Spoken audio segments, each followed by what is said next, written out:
directly to your homes, where we have the lower bracket for the playoffs. It's Loud versus Furia. One team is on an upward trend, the other one is on the direct opposite. For today's broadcast, I am AC, and joining me is none other than TDS to bring you all the action in and out of the Summoner's Rift. In TDS, How are we doing today, man? I'm excited. I've been down under the weather. You I've been sound sick. excited. Yeah, exactly. Like you can notice in my voice how excited I am. But I am excited because we are going to see one of the most hyped teams I would think from both sides potentially eliminated from World's contention today. And Yeah, that's going to be both great for the one that qualifies to the next round, not Worlds, and horrible for the one that ends up losing, because that's a huge amount of expectations that both of these teams have had, especially after recent history, to just crash down and burn so early. And that's sort of the beauty of sports as well, being able to watch these moments. they're absolutely true. I mean, at the start of this split, we had a powerhouse Furia coming in from international events looking unstoppable Yep. and looking like the cream of the crop of the LTA South. But in recent history, they've just been going down, down, down, and Loud, who have had a less than stellar split coming into playoffs. I mean, 3-0 on Yep. Fluxo. Sure, it's Fluxo, but at the end of the day, they're still looking damn impressive, especially with their last games of the regular split TDS.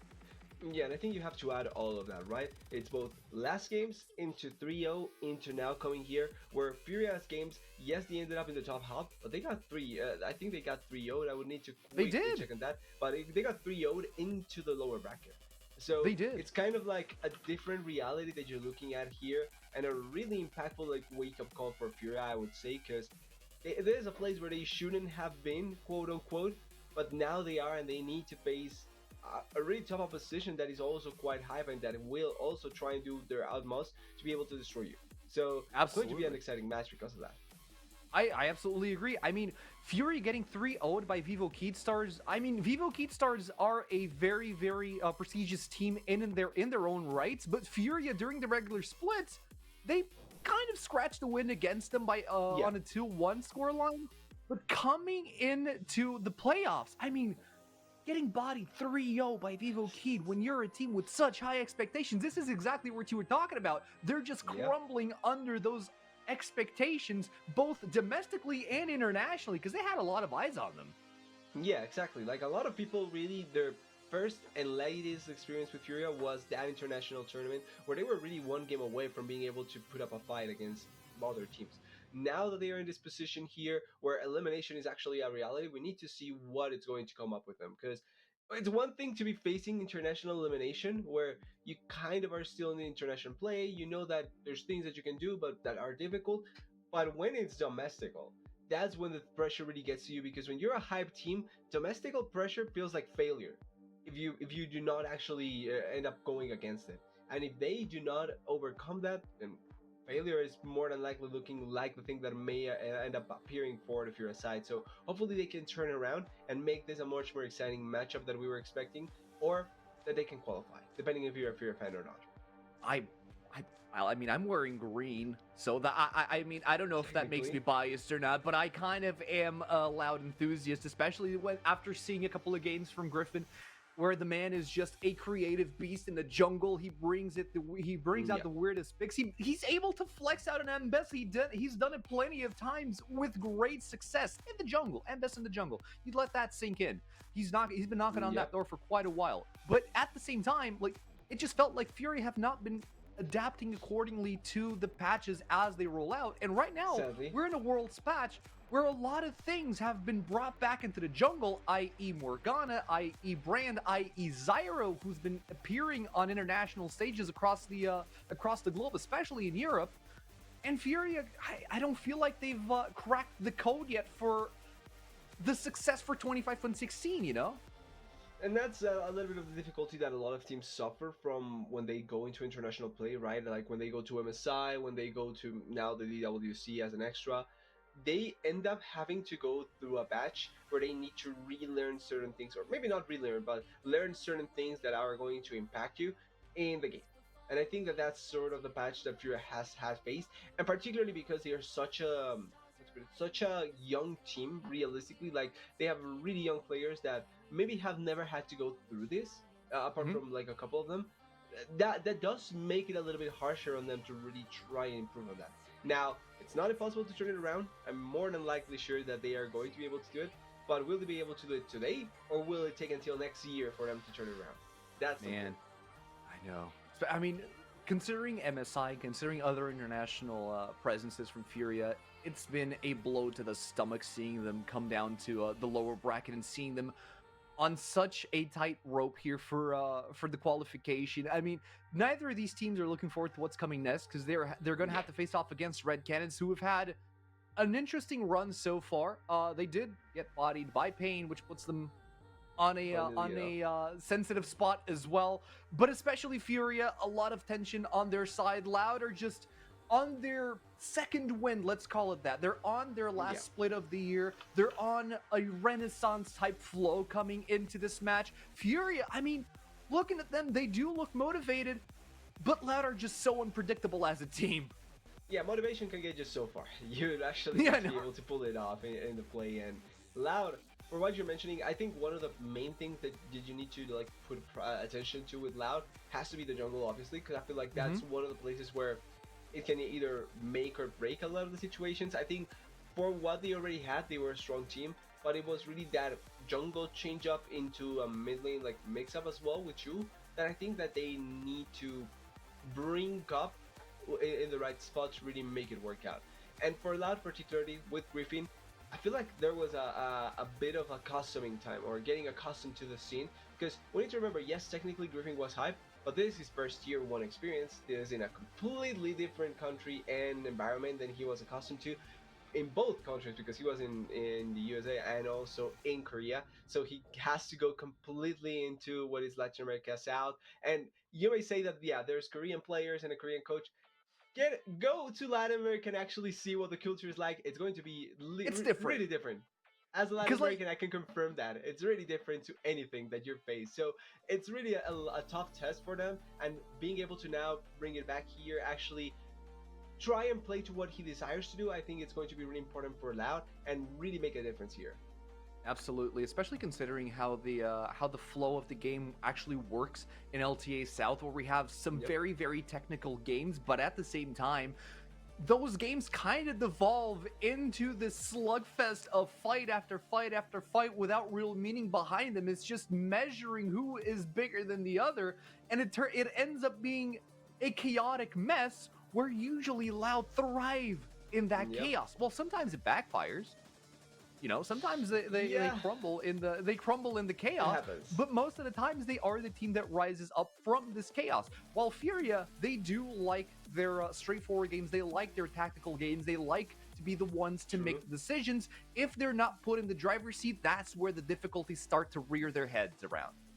Exactly, and I like to really like put that into the context of, we like to try and be better than you in almost anything that we do. That's the sort of thing that I try and put this sort of matches as, because realistically, that's a mentality that I feel like a lot of, well, to quote unquote, I think a lot of teams try and do, but I feel like it gets extended or even amplified here to a certain degree because of how a lot of people end up being. Like, we want to prove that we're better than you just straight up.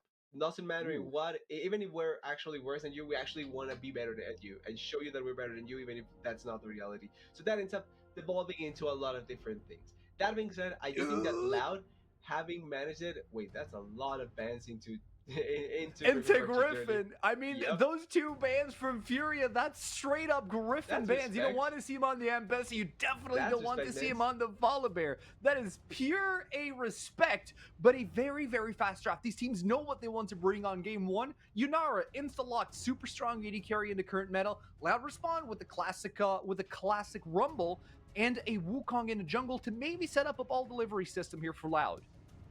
I kind of like the fact that they are going pretty straightforward with this first draft. It's fine to try and go for the cheese, but with Fearless, you really can just get off or get rid of the strong picks really early on, and then try and get into the picks that are weird after a while. But here, the Wukong gets picked, the Pantheon gets picked, as well as the trifecta of junglers that we always talk about in the ACL, plus the Annie, so a pretty straightforward combo for both sides. Point and click CC into point and click CC, ultimate into ultimate. I think it's pretty manageable how they are going to go for it.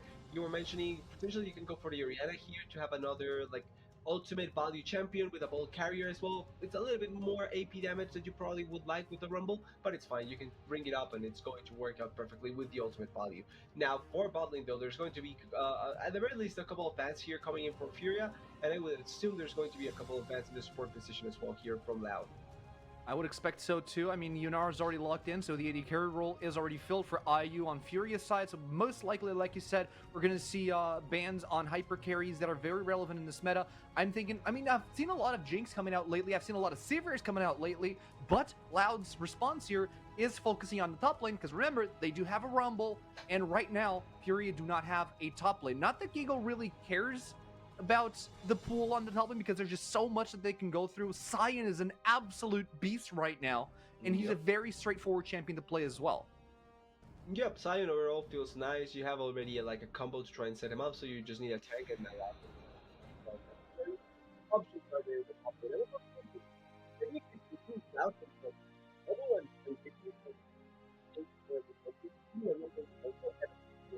technically speaking. I won't call it out that much because it's been way too long. Give me the sauce! It can actually happen because Gripping can play a lot of different champions. And I don't think Rumble is necessarily in a horrible spot to try and go for in the jungle. That being said, he's a much better spot in the top lane. Like, he actually is just a much, much better top laner anyway.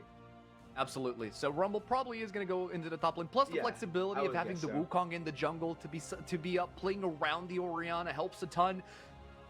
Even though I like the idea of the flexibility, I don't think that's going to happen just yet. Maybe, hey, we'll probably get surprised at some point in time in this series. This is a best of 3 series. You have a lot of games to burn through. But the Cyan is taken out, which does limit what Gigo can pick up here for the top lane against this Rumble. Yeah, going to make it a little bit more difficult. Here comes the Alistar. I think a straightforward pick once again. It does give you the potential to try and play away from certain engage, so the disengage that you get and the re-engage that you have is also going to be quite nice. The only problem here is that you're kind of putting yourselves in a spot where your AD carry pick has to be really strong, because if not, it can kind of damage a little bit of the bot lane dynamics. So for the remainder for Furia, if bot lane picks there's a lot, I would expect to see an enchanter just to follow up on the Yunara here, since you actually don't need to have a lot of engage support. Having the Nico is not necessarily bad either. It's not an enchanter, yes, but I think that having that poke value and that help for the Yunara to try and get control of the lane early on, it's not necessarily a bad thing. And then in the top lane, Gwen was still pretty straightforward champion as well. Okay. Gwen in the top lane seems reasonable enough. I mean, solid champion to face off against the Rumble. Might suffer a little bit, but there's a Severe, like we were discussing. It's another hyper carry in the bot lane. She's going to want to scale and scale and scale. Alistar is there to keep her safe, but she is going to suffer. I was going to say, Yunara does appreciate either having an enchanter or having some heavy peel like a Leona, like the Alistar, for example. Having the Nico will leave the Yunara a little bit more vulnerable, but considering that you're against the Severe, that problem resolves itself. Yeah, exactly. Like, it's something that kind of puts you in a spot where you can try and actually play it out. The Sivir here, going to be so straightforward. Just wait clear and wait for late game. Wait clear, wait for late game. And I feel like this just amplifies once again that it's going to be a team fighting composition playing around for that ultimate value. You have 4 great ultimates plus an Alistar, so you're going to play for that short explosive moment that you're going to have with those ultimates, and then depend on the Severe later on to be able to hyper carry. That's the sort of attempt that I think Loud is going to go for, because they can blow up targets really quickly with the mix-up of 3 ultimates, and then the Severe can just ricochet people to death if they are still alive.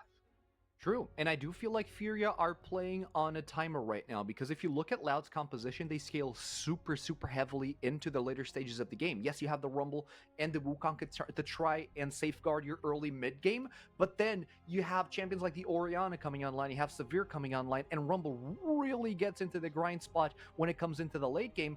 And you look at the other side, Furia, I mean, they have an explosive fight, but it's a very early fight that kind of fizzles out as champions grow in level and as champions build stats on them. Yeah, exactly. It just feels like when the idea is going to be for kind of quote-unquote stat check to a certain degree, it makes it so that you actually cannot fall behind or not give that much of an opportunity to the enemy team. I think that both sides do have agency in some of the things that I want to do, and I feel like for Brazilian teams particularly, having that agency is almost always going to be ideal to just be able to pull through in a lot of situations. But it's also true that if you have like consistent damage early on and a way to reach the late game for the side of Loud like they do have right now, it's going to be really good to have this Sivir and be able to provide them even more value with their team comp. Absolutely. It does feel like it does look like Loud, or not Loud, but Furia did garner a few fans from Riyadh from their brief presence there during their international tournaments. But here we go into the Summoner's Rift for Game 1 on the best of 5 to send one team home early today. It's Loud kicking it off on the blue side, or Furia on the blue side, Loud on the red side. And so far, it's Furia trying to establish dominance here on the Summoner's Rift, and forcing Loud to defend deeper into their own jungle. Just not allowing Furia to try to not allow Furia to deposit any deep warding and vision on their jungle.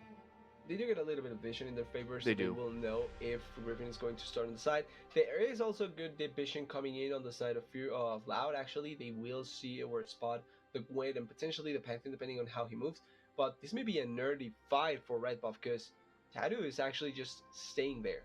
Okay, now he's going away. I thought he was actually going to try and go into the red buff and try and do something there, but it's just going to be jungle spotted for jungle spotted, and going to be a fight for the initial camp. Still, with all this vision being deposited, we do see the first trades starting to happen. The first few waves starting to get collected. Both junglers are going to start top side and moving towards bot side, trying to unbalance the bot lane as much as they can, because they know the importance of keeping the Sivir alive on Loud side, and Furia recognizes that Sivir is going to be a massive issue come the late game. You see Route starting out the trades, Redbird tanking it out, and that's a heal this early on. It might not bode well for Loud. Only 2 minutes in. Popped by Aju though, so it's a summoner for summoner actually in the bot lane. I think it's a better trade for Loud all the way there, because Redbeard does have the sealed spellbook, so he's going to at the very least had an interchangeable spell in case he needs it eventually, where the barrier is going to be down for a while now. And also, I think you value more the flash than the heal here for the Alistar, so having that potential setup for a potential gank from Griffin, especially knowing that he's going to try and path bot, is going to be more ideal. But I don't expect to see a lot of pathing from Griffin into a gank, just because he is level 3. The Wukong wants to get that ultimate before he actually goes into ganking, and that's going to take a little bit before that actually happens. That's true. Not only that, but he also needs those items, because a Trinity Forceless Wukong does actually not bode too well for if he tries to gank. The fights get a little bit grindier. He doesn't have that much damage output as well. But we do see Loud getting tucked up against under their turret, where they're mostly safe. The poke is starting to rear its head from Furia's side. You do see the power of Nico in the bot lane, and once he starts showing up in other lanes, it's going to be problematic, especially because Ayu is playing Yunara, and Yunara can be very self-sufficient as well. Yeah, it's a champion that actually, for a lot of surprises, gives you a lot of agency to try and move around, play around her dash, play around her damage, and also wave clear-wise, it's not necessarily the worst. It's not Sivir level, obviously, but it's not a bad thing to try and play with, and that gives you a lot of potential or opportunity to make some potential plays as a support and leave the Yunara by herself. Now, they're going to trade places here, understanding Griffin that there's no way for him to actually contest the Scuttle Crab, going to go topside, so smart movements, not really attempting anything, and Tattoo realizing this or recognizing this, backing away as well, trying to maybe contest onto the Wukong, backing before so that he can get a little bit of advantage in terms of damage. Yeah, and Furia's bot lane already recalling. They're going straight to topside, where Gigo is trying to farm under the tower. It's not an easy lane to play against the Rumble, especially not this early on as you're playing Gwen. But it is a lane that they are willing to swap, having Gigo go into the bot lane, where they'll probably be mostly safe. Robo, or actually Loud as a whole, understand that this rotation is happening, so they're also swapping their bot lane up to the top side, probably to try to contest these next few or actually no, they reverted back to bot lane. Yeah, they want to go against Gigo. I actually like that play. I don't think you need to contest Grobs. There's no need for you to actually go for Grobs. First of all, it's really early. Second, you're playing Sivir. You don't have a lot of actual damage this early on in the game to really try and play around it. And also, you're lacking a lot of the core idea that your team composition builds off of, which is ultimates. You don't need to fight for those grubs. Those are just placebo buffs at this point, where if you actually get gold for the Sivir, give her time, give her space, she's going to be in a much better spot. That's why I like the decision of them not throwing the Sivir up there in the top side to try and contest anything, and instead just keeping it like that. Only issue that I see from this is that it does take away the good matchup that Robo was having against Gwen, and it makes it so that now Gwen can recover herself a little bit more. True, but at the same time, Robo does have quite a lot of wave clear as a Rumble. Just flame splitter the wave and walk away, not having to take too much damage from Jojo and Ayu. Okay. Gigo, on the other hand, he's not having a fun day under the tower here against Route and Redbert. So he is relegated to try to farm the waves under the tower and expects to be a relevant Gwen come the mid game. We look at the farm stats here. 46 CS for IU. That's really, really good at this point in time. But we are going to start seeing plates fall from side to side here. Yeah, it's just going to be a collection of minions on Dragon both Call. sides and who can get the first objective on each side as well. Yeah, this also comes through from having your bot lane down here. You actually get first move into the dragon, you get advantage for this dragon, and depending on the role, obviously, dragon is always going to be really ideal as well. Now, if it's a bad dragon role, oh wow! Yeah, Robo could have died there. Yeah, Robo could definitely have died there. He does have the equalizer, but he decides against it because he was overheated, so he has to flash under the tower and go back. Matchup against Jojo and IU did not quite go as planned, as we do see Tibbers being deployed here to try and clear the wave and allow maybe Toots to go back here as the dragon finally falls in favor of Loud, which now allows them to rotate for the grubs. Yep, they give him the opportunity now to actually go for the play there, which I think this is the smart way of approaching it. You don't need to commit so early to grubs, especially because grubs were not available. You get more time to actually go for the dragon, you get more time to give to your AD carry, you want to get your jungler to level 6 really early on, and that's exactly what they did with Riven here. And the Rumble was able to just hold on for a little bit longer there. Yes, he blew his flash and teleported now, but it's a trade that I feel like you're willing to go for in this situation, as a minion comes here trying to set up onto Jewel, and they have to be careful here. Let's see what happens here. Is Jojo is frozen in time, looking for an opportunity to try and look for a kill on Jewel, perhaps on first blood here for Furia. As we take a moment to breathe and analyze exactly what's going on, we do see the Sheen is already in the hands of Griffin. Yeah, that's going to give him a little bit more damage opportunity here, a lot of more potential to actually deal with some of the other champions whenever he goes into ultimate. And also the way that a little bit of the map is set up is that you have a lot of position now to try and fight for the grubs. Even though Jojo's here, you have still a position for fight to try and fight for grubs with how all the champions are prostrate. Also, you're more than likely going to get teleported back before the other top laner on the side of Geigo, so there's a chance for that to work out. But we're back into live and nothing ends up happening. Nope, not at all. 0-0 on the scoreboard. We do see that Furia now have to go back because they haven't gone back in quite a little while, and Route and Redbird have just arrived in lane, so they're probably going to lose priority for the grubs once they spawn in a couple of minutes here, giving Loud the opportunity, and there they go. Vasta Larvas, the Void Grubs, on the pit. Let's see who has priority over them. Furia are making a move for it. Robo with no teleport. Gigo is close to having his, plus he does have exhaust as well.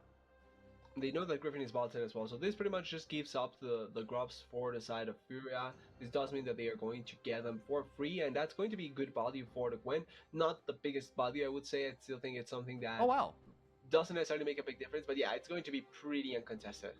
Yeah, pretty uncontested for and Furia are going to collect all 3 grubs here, but at the same time, Loud are not allowing these grubs to fall uncontested, because if you look at Griffin, he's absolutely taking the whole bot lane farm of Tatu, so he has nothing to go back to. Here's the Cyclone. Gigo getting knocked up. Watch out for the snip.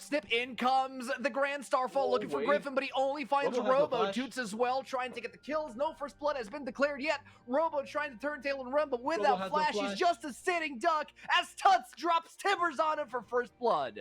Yeah, they decide that they want to fight there, but they get grubbed so quickly and then immediately move down into a play down there. I like the idea of trying to steal, but they 100% know that you're doing that, and you don't know where or when are they going to try and push. Teleport on the back here from the Redbird trying to set up a play, but it's going to be a 2v2. The 2v2 with Route and Redbird. Can they actually pull this off? Jojo gets knocked under the tower, but not close enough to go into range. Heal pops out. Route might be in trouble. He's taking a lot of damage from IU. The Route does not have a single complete item in his inventory yet, which kind of hinder his trading capabilities. Good idea from Redbird. Unfortunately, Route is still not yet on the same page. Yeah, for that, I think the play is not necessarily bad, but that's probably going to be worth it whenever you have an extra member there. Because at this point, Sivir is not going to be that. Sivir is just going to be clearing waves and trying to get the farm for her later items. But at this point in the game, it's not going to be worth it to really try and force some of the fights there. No, not at all. Good vision as well from Loud, preventing any type of shenanigans coming into the brushes. They have 3 wards, 1 in each individual bush, just to make sure that nobody's there to jump them when they're trying to keep Route nice and fed with farm. He's almost under 50 or over 15 CS under IU, which is not a good sign, but still, it's not a race. No, it's a marathon. Route's not afraid to run a little bit further to get where he needs to be for his team. Yeah, it can take a little bit longer there as Griffin here gets spotted, tries to force into Guigo. He actually used an ability on the Croc, so he cannot go farther into damage against Guigo. Then he also gets exhausted, making it really hard for them to actually get max value. The value here from Tattoo's ultimate is going to be so big as well, and then Robo having no flash just means certain death.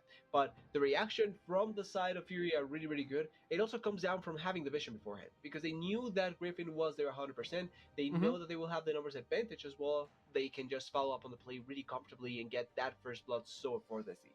True, but at the same time, Griffin is going to scale a little bit faster than Tatu. He's going to have his empowered smite sooner than Tatu. He is... how many 3 camps ahead of Tatu at this point in time, which is good if they can capitalize on it.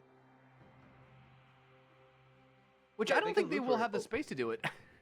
Yeah, they need to find it as Robo more than likely has to flash. Yeah. Yep, he flashes out, but he still gets taken out by the tip of the spear of Tatu at max range, and this could be first brick for Furia unless Griffin pulls some magic out of his hat, clear out the wave to get a fight rolling, as you do see Redbird and Route starting to descend down towards bot lane, but they're stopped in their tracks by Tuts. Gigo against Jewel here in the top side of the map means that Jewel has to back away as well, because Gigo's trade potential is just way too strong. Cyclone comes out looking for IU. IU has barrier. He has flashed over the wall to keep himself safe, but ultimately the tower stands. And now with this teleport, IU has to back out of there. Yeah, they know that they can end up dying in that position. That was really close there by IU to almost dying in that position. They do blow cleanse from Route though in the process, and the dragon is up, so you technically can try and attempt to go for it. But the position now feels a little bit better for Loud because of the teleport back, because of the way that they have some of their champions already set up, and also because they have first move into position. Also, Tattoo may have ultimate, but he's also already going towards the top side, probably attempting at going for Yule in this position where you can actually kill, that's a shockwave to stop him in his tracks. Tatu goes in with his ultimate, but gets pulled out of there immediately. Well played by Jewel to not waste any summoners here. Oh, that's a perfect timing on the ultimate there. Cancels the W stun, and then also makes it so that Tatu has an ultimate now. 2 dragons now in favor of the side of Loud. It's going to be a Cloud Soul, which is obviously not the most ideal, but it's also not a bad choice here. As Guigo, he's getting good traits, but it's not the best traits. Nope, Gigo kind of got overconfident there. They knew that Jewel didn't have Shockwave, but it doesn't mean that he's helpless. Yeah. Yeah, he still has damage. Yeah, you never want to fight against Rihanna just like that, because she will actually surprise you with the amount of damage that she deals. And her survivability is actually high as well because of the Rod of Ages. So you probably want to be a little bit careful about how you go around it. That being said, they haven't really cracked onto the kills on the side of Loud. They need to try and begin setting up more accordingly to what they want to do and play, but they are getting time that they want and they need. They are getting first items on all of the members. Dragon is now going to take a little bit longer. Herald is in 1 minute. So you can play around those timings more importantly for the side of Loud. And when the team fight comes around 2.5 item mark, that's going to be much stronger for them if they are able to keep themselves as close as possible. True. And Loud don't mind being behind 2k gold at this point in time, especially considering that Furia's gold distribution is pretty fairly even. Yeah, you have a 500 lead on IU, but realistically, they on their itemizations, they're pretty much dead even. But Robo, with Tatu on the horizon, he's going to be forced to concede the tower down to Furia here. But, you know, you let go of a few first objectives so that you can scale better into the late game. That's how it rolls most of the time. Yeah, that was an honorable equalizer though. That was really bad in the process, but they are going to contest to answer back with a turret here in the top side, 1-for-1 in terms of turrets, keeping the goal as close as possible. Yes, it's not the most ideal, but you're not really worried about trying to get more. You're worried about being able to contest accordingly at this point. Yeah, absolutely. But good control, good vision control here from Furia allows him to stay safe from these potential ganks from Griffin. He's trying to find angles and sneak paths to find IU and Jojo and catch them off guard, but that's not happening. Tatu is approaching the mid lane.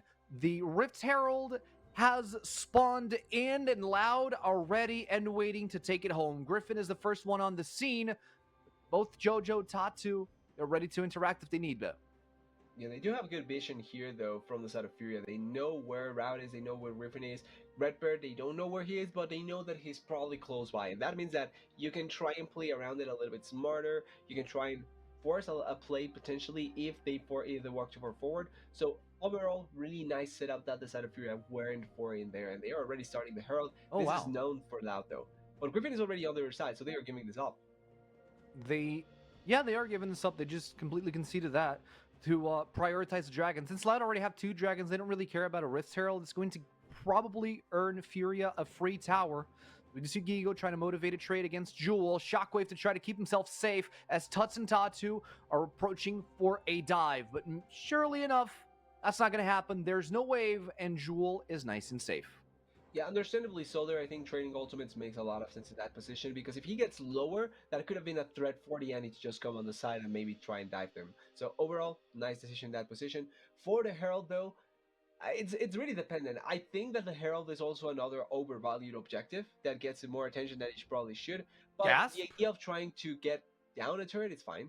So, like, I understand why Furia may want it more, but I also think Loud giving it up, it's completely fine. You can play for the time as long as you know how to manage that time. I agree with that. I mean, considering that Loud have, like I said, they've been prioritizing dragons. They got 2 out of the 2 dragons that have spawned in the Rift so far, because they're maintaining priority on the bottom half of the Summoner's Rift. So that gives them agency over those dragons. And considering that they're playing for the late game, having an early soul is just so good for them, because come the time when Elder Dragon, or even let's call it the 4th dragon for soul spawns in, I feel like Loud will be in a good position to go on a full 5v5 fight for it if they have to. And they can even give it up. Like, one of the perks of having those early dragons is that you don't need to fight for any of the ensuing dragons anymore. Like, you can actually just decide, this is not worth it, we can wait for a 3rd item. This is not worth it, we can wait for a 4th item if that's the case. Like, you get more agency to decide when the fight is going to come through for a dragon, right? As Grigo takes a lot of damage here, but I don't think he's going to die. No, it's okay. I don't think he thinks he's not going to die. He definitely wants that tower. He wants to insert as much damage, but dude, Robo is dealing quite a lot of damage. You can't forget that that's a Rumble. Close quarters, he hurts a lot. Exactly. So it's Rumble, but it's Gwen as well. Like, I think it's the duality of understanding that both of those champions are going to be hurting if you're giving them the space. So hopefully not the case here. Well, that's a Herald being dropped in the mid lane. They just want the damage on that mid tower, get some attention from Loud here so that they can open up an avenue for the dragon that just spawned in. And this is exactly what you were talking about. Even though Loud have priority on the bot side, they are okay dropping this one objective for Furia in exchange for a little bit more scaling, a little bit more time alone with the waves. Furia, they're careful walking in on that dragon pit. Griffin maintains position on the dragon. He wants to secure that objective for Loud. Furia posing up for a fight, but they don't know where they are. They drop the timbers. In goes Griffin with the cyclone. Shockwave as well. Ball delivery system connects. Everybody's on a bouncy castle, but there's just not enough damage coming out of Loud just yet. That was a scare tactic. They back away, wait for a few cooldowns, but with their damage fizzling out, they're going to be forced to back away from that one for the time being. Yeah, someone is already backing away. It is probably going to try and be a rush here from Tatu. He does have ultimate, but now this is a situation where if Loud realizes it can just rush down the dragon. They haven't seen Tatu yet, so I think they are understanding of that position. Route is in a horrible spot though. Or is he? He's dealing damage for free. Tuts is right on top of him. Here goes with the Grand Starfall. They get the dragon and they get the fight. Furia, they buy back. They get 3 kills out of that one, or 2 if you mind you. Griffin and Redbird sleeping with the fishes, and now they're looking for Jewel. Julie's probably dead here. Yeah, Julie's 100% dead here. Unless he plays around this. He's Alcove Gaming going into the bush. It's a kill on IU, exactly where you don't want it to be if you're a Loud fan, but still, Furia making themselves known on the Rift and taking their first dragon, and a great fight with them. And for all the credit that I gave Loud, I think this is one of their biggest mistakes so far. Trying to fight out at this point. Look at what Route just completed. He got his 2nd item at this point. And this is a fight that it's fine to try and force initially when you have your cooldowns. But when your cooldowns did not get you a teamfight victory or a teamfight win or a kill in anyone, that means that you cannot actually force a fight anymore. Because now when Tatu rejoins, he steals the dragon perfectly there. I think Griffin misminded really early on, thinking that he was going to get collapsed on immediately. But at that point, just give up the dragon or force a fight. You cannot flip-flop between each other because you don't have the cooldowns anymore to actually go for it. And what I hate the most about this play is that Sivir has her second item at base. She can actually fight better later on. Like, you don't need to force a fight at this point because she has one item, but now in the second one, there's going to be better chances. But they just force a fight cause the sake of it. And I think that's the biggest mistake Loud has done so far. I mean, it's not that Griffin missed Smite. He didn't use it at all. And the Grand Starfall actually stole that dragon. Yeah, that is kind of an oopsie there from Loud. They expected to have the dragon at least on the back end of that fight, but they lost everything, and a massive gap starts to open up in terms of gold in favor of Furia. We're counting 4,000 or 3,500 if you want to be technical. But still, Furia are first time on the driver's seat here, and they feel good about it. Yeah, overall, it's really good for how Furia is right now. 4k gold in the lead, doing a really good job at just trying to keep as much control as possible, and looking like they are going to try and find more value now. That being said, there's a lot of chances here for them to really try and get them going in the way that they want to control, and in that sense also how they want to try and play the rest of the game. Do they want to try and force an early Baron, for example, that it's supposed to be in spawning in 3 minutes and 3 and something minutes, or do they want to try and play for the next dragon as well? Like, there's better tools now for them to really decide on what they want to do, as IU has to run away, but they have flash and barrier, so it's not worth it. Yeah, but Loud are posturing up really, really heavily around the mid lane. They want to push a fight against Furia, or at least test the waters, see how their new items are varying for them. Now that Route has the Flicker Blades alongside the Essence Reaver, he should be pumping out nice amounts of damage, but he still needs that third crucial item to make him a relevant threat, especially on the wave clear end. Now that everybody from Furia stacks up in the mid lane, Loud decide to back off just a little bit, and I don't think they can defend this tower right now. The Sivir can push away some of those minions, but no, with only the Sivir in that position, it was not going to work out. Now, every outer turret down, they have complete control vision here for the side of Furia, and that means that Ataken can be a choice as well to try and fight for. This is more than likely a place where we're going to see a fight as well, by the way. Not because I think Ataken is necessarily the strongest objective in the game, but because people will fight to the death for that only objective. And that means that we're more than likely going to end up seeing a fight for that objective. It's just a matter of when they are going to fight for it. I don't think anybody said that the Otacon is the strongest objective. I mean, people just fight for it willy-nilly. Yeah. I've seen so many games being thrown with, for, and at Otacon. I've lost count at this point. And not just in LTA South. Every single league has fights for Otacon that have gone south one way or another.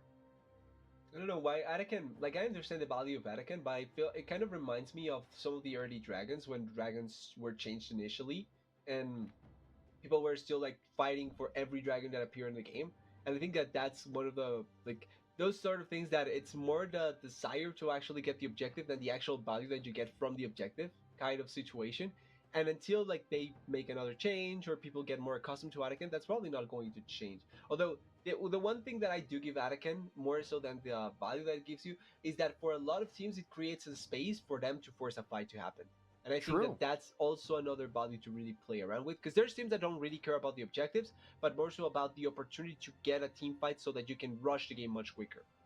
True. I guess that's what Furia are trying to play for here. They don't want to start the Otacon because they know the mistake or they know how much that can cost them, but they definitely want to bait a fight. So right now they've cleared all vision from Loud, so they have to go in blind on bottom half of the river. Ball delivery system. That's a massive fight from Loud. Explosion after explosion. Perfect. They will continue this fight on their own terms while Gigo and IU are resting in base. Tuts and Tatsu split the fight in half, and what a shot from Loud at this Otacon with no casualties. They take down 3 players from Furia. Yeah, Loud screaming to IU in his face. Think about your flash for next game. That was such a good engage by Griffin, taking advantage of the invisibility, small margin of time that he had there, and then the immediate engage by both Jewel and Griffin to follow up onto the kill onto IU. Didn't give him enough chance to actually do anything in that fight. Such a well-played fight, and importantly, something that we talked about in the previous fight. The engage needs to be, not perfect necessarily, but it needs to net you something. A kill, a flash, forcing a member out. because if you force every bit of CC or every ultimate that you have in your favor, and you do not force a member out of a fight, that means that you're not going to be able to play the rest of the fight. Your composition depends on actually getting value out of those ultimates, and this time around, Laura is able to get it done. Really good play here by the side of them. Griffin taking full advantage out of that. Jeez. It's such a quick but perfectly done moment by them, and they force a fight in a situation where Ayu is out. They also forced onto Guigo that even though he hasn't missed, it's a Wukong, a Rumble, and an Alistar, so they get on top of him immediately. So it doesn't really matter that you have them missed. And then after that, following the rest of the fight, it's really, really easy. Perfect commitment with the ultimate, perfect execution, and at the end, Dragon and Atakan in their favor. This is such a huge string for them. Not necessarily in gold, but in the way that the timing now works for them in the game. But even in gold, they were almost 5k behind Furia. But right with just one fight, they managed to close that gap down to just a little over 1,000 gold under, which is realistically nothing 25 minutes into this game. Louder starting to put the pedal to the metal, and Furia are forced to just watch as the team fights develop around them. Furia have been dropped out of the driver's seat, and this is where you don't want to see the team in blue. We've talked about this in Champion Select. If they're not in the lead, they kind of fumble the game. They don't know how to navigate a game where they're behind. And here comes Griffin again with a Cyclone, but this time missing tremendously, trying to go for Jojo. Good slow there. I respect the attempt here because it's such a low risk play. Like realistically, you don't lose anything in that position. Yes, you may have like fumbled engage, but your cooldown is going to be back up soon enough. They are not going to threat a Baron buff in this position because if Furia try to go for a Baron buff, you still have Equalizer, you still have Shockwave, so it's really difficult for them to actually threaten the Baron buff in this position. And that means that for Loud, there's still a margin of error to actually play around it. They are posturing the upside here, so maybe they're going to try and play with it, and they have really good vision. But in reality, they shouldn't be able to just because there's still ultimates that can deny so much from Furia in this position. True, and look at I'm actually interested here in Jules' build so far. So he goes into Rod of Ages. Nothing's too special here, as we do see the Tibbers being dropped on the face of Griffin. As Furia are trying to gain some priority over the Baron Nashor, but they have a lot of vision to clear out beforehand. Like I was saying, Jewel goes into the Rod of Ages, nothing special, but then he goes into the Horizon Focus. Oh, the newly buffed Horizon Focus. I remember watching a little bit of Discord around this newly buffed item from, I think it was Les, that mentioned how the item realistically is still something that you shouldn't build. And to a certain degree, I agree. But I remember seeing, I'm not sure who it was, someone saying that just the straight up damage value that you were getting at the point in the game that you built it is probably more worth it if you don't have anything else going for you. I do think that for Jewel this time around, probably not as worth it, because I just think that you just maximize damage by getting an actual damage item. But overall, it's not necessarily the worst choice possible. At the very least, I think that it got to a point, this item got to a point where it's not a bad item to build. It's just not, but it's better than before. When you buff something enough times, it becomes, if anything else, it becomes a relevant threat for the stats alone, right? Because I mean, it has some utility when it comes to vision. I'm not actually sure if it's even bad, but hey, I can see the merit of trying to build it. Hey, it's there. It's there, and it's working for Jewel. I don't think they get the damage. Like, I don't think they win that fight off of that item. I think they just the innate damage that you get from the arena is just simply better. Ooh, perfect. So just timing there. Zonya's on Robo, Flash under the tower, Tibbers is dropped, the teleport comes in, but it's a little bit too late, as Gigo does get the kill, but Griffin follows up on the fight. Double Cyclone right on top of Tuts, that's the mid laner down, and Gigo's turning tail and running. Redbird trying to keep up with the fight, trying to slow down everyone in his path, as Furia allow a triple kill on Griffin. Will it be a Quadra? Pop Blossom to not, the Quadra is there! Griffin on the Wukong is insane! He really wants to show that he's the king of Brazil with his jungle play, and so far, so good. 5-1-2, really playing it how he needs to in these situations. It's only Ayu, but the Yunara can barely do anything to stop this. Every member is so healthy at this point, and Robo is also going to spawn in 10 seconds, so this should be a pretty free Baron buff they are able to get on 5 members. And don't get me wrong, I think the idea from Furia is not necessarily bad if they just play it off so that after the flash, you disengage. Because when you commit so heavily for that play into Robo, you're opening up yourself to just get committed on the side of the map from Loud. Like, there's moments when that can work if you have complete control of the map, but they didn't. They didn't have control over the jungle. They didn't have control over the map. They didn't have control over the space that they were playing for. And at the end, they just get punished in this because Annie doesn't have anything here to go back against the Wukong. The flash from Tadu actually is so bad because he gets pulled back. And then also, Wukong just has complete agency to be able to run into multiple members. It's just such a better play from the side of Loud. I know, he's so sticky. Like the fact that they overcommitted for that kill on Robo, they spent so many resources that they ran out of the fight to go for, as Robo is now frontlining, running down Tuts. Another 2 players down on the side of Furia. Make it 3 as they're finding Gigo in his own Shrouded Mist. It's a dive on a double kill for Route. This game is out of control, TDS. I think this game is over. It's 4-1. It's 4-0. They have a teleport into the base. It's only Ayu with Flash, but that's it. That's all they have in their favor to stop this push. I think that's it. Loud winning. You give them a hit, you give them an inch, they take a mile. Loud from 2 back-to-back fights. They close the Baron. They crack open the inhibitor. They are still looking for a kill on Ayu. And game 1 belongs to Loud. Yeah, such a good game by Loud. I will make this point pretty clear. I think they committed a huge blunder once, and after that, before that and after that, everything played really, really well. The idea that they had was straightforward. You have 3 great ultimates that you play for, and you win fights through those 3 ultimates. You have a great hyper carry that you can play off of, that it's a Sivir. You give her time, and she's going to scale really well. And I think that for that one fight that they lost so heavily in the jungle, in the Dragon Pit, the only mistake that they committed is forcing that fight after already committing the ultimates, and then not having damage on the Sivir. After that, everything else was played with that in mind, and they did it so flawlessly and perfectly that you have to give props to Loud. Huge game, huge victory for them. Absolutely true, but the thing is, you tossed the Sivir into the abyss because I don't feel like Sivir was even close to being remotely important for this composition. You throw in a Jhin, you throw in a Jinx, you throw anything you want into that composition. It would have worked anyway because the start of the show was Griffin. I would say I feel like the value of the Sivir here is safety net. And I like that out of the Loud composition because the safety net here is if you get to the late game where it's a tough situation, the Sivir scales and you win the game. If you have to defend base, the Sivir defends the base. Like, you have so many potential plays here if you know how to play around it, which I think that's the important part because for Loud or for a lot of teams when you pick the Sivir, it happens more so than less that they force fights for the sake of it.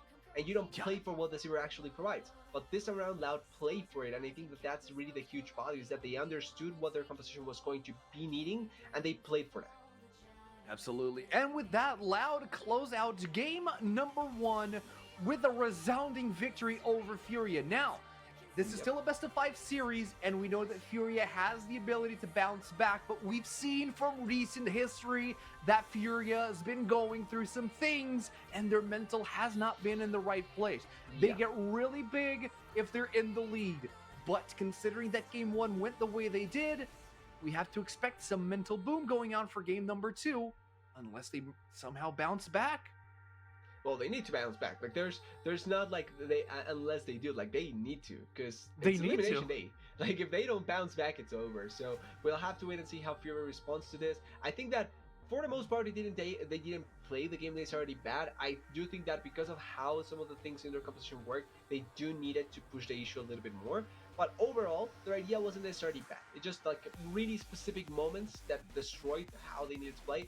And I also feel like they didn't play that much for the side lanes as they could have with Guigo and the Annie in that position, because they had a Pantheon. They had a Pantheon ulti that you get forced onto the Orianna more frequently, onto the Rumble more frequently, and that could have netted you more leads. But overall, the idea was fine. I just hope that they can replicate it in a good enough manner in the next game.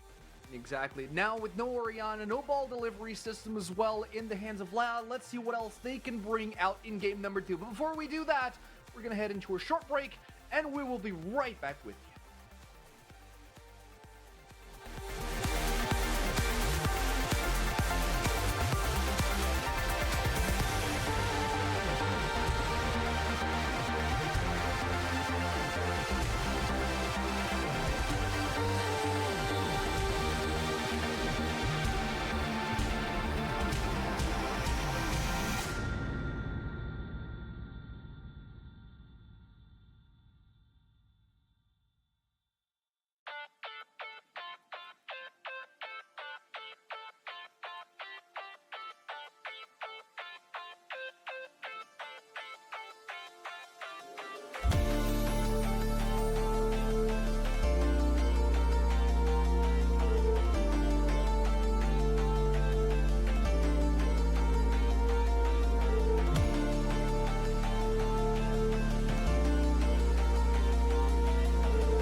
ladies and gentlemen, for game number 2 of this best of 5 series, and boy oh boy, are Furia one step closer to going home a little bit earlier. If you just joined us, I'm AC, this beautiful yet sick young man who wishes for a loud 3-0, are here to bring you all the action in and out of the Summoners Rift and TDS.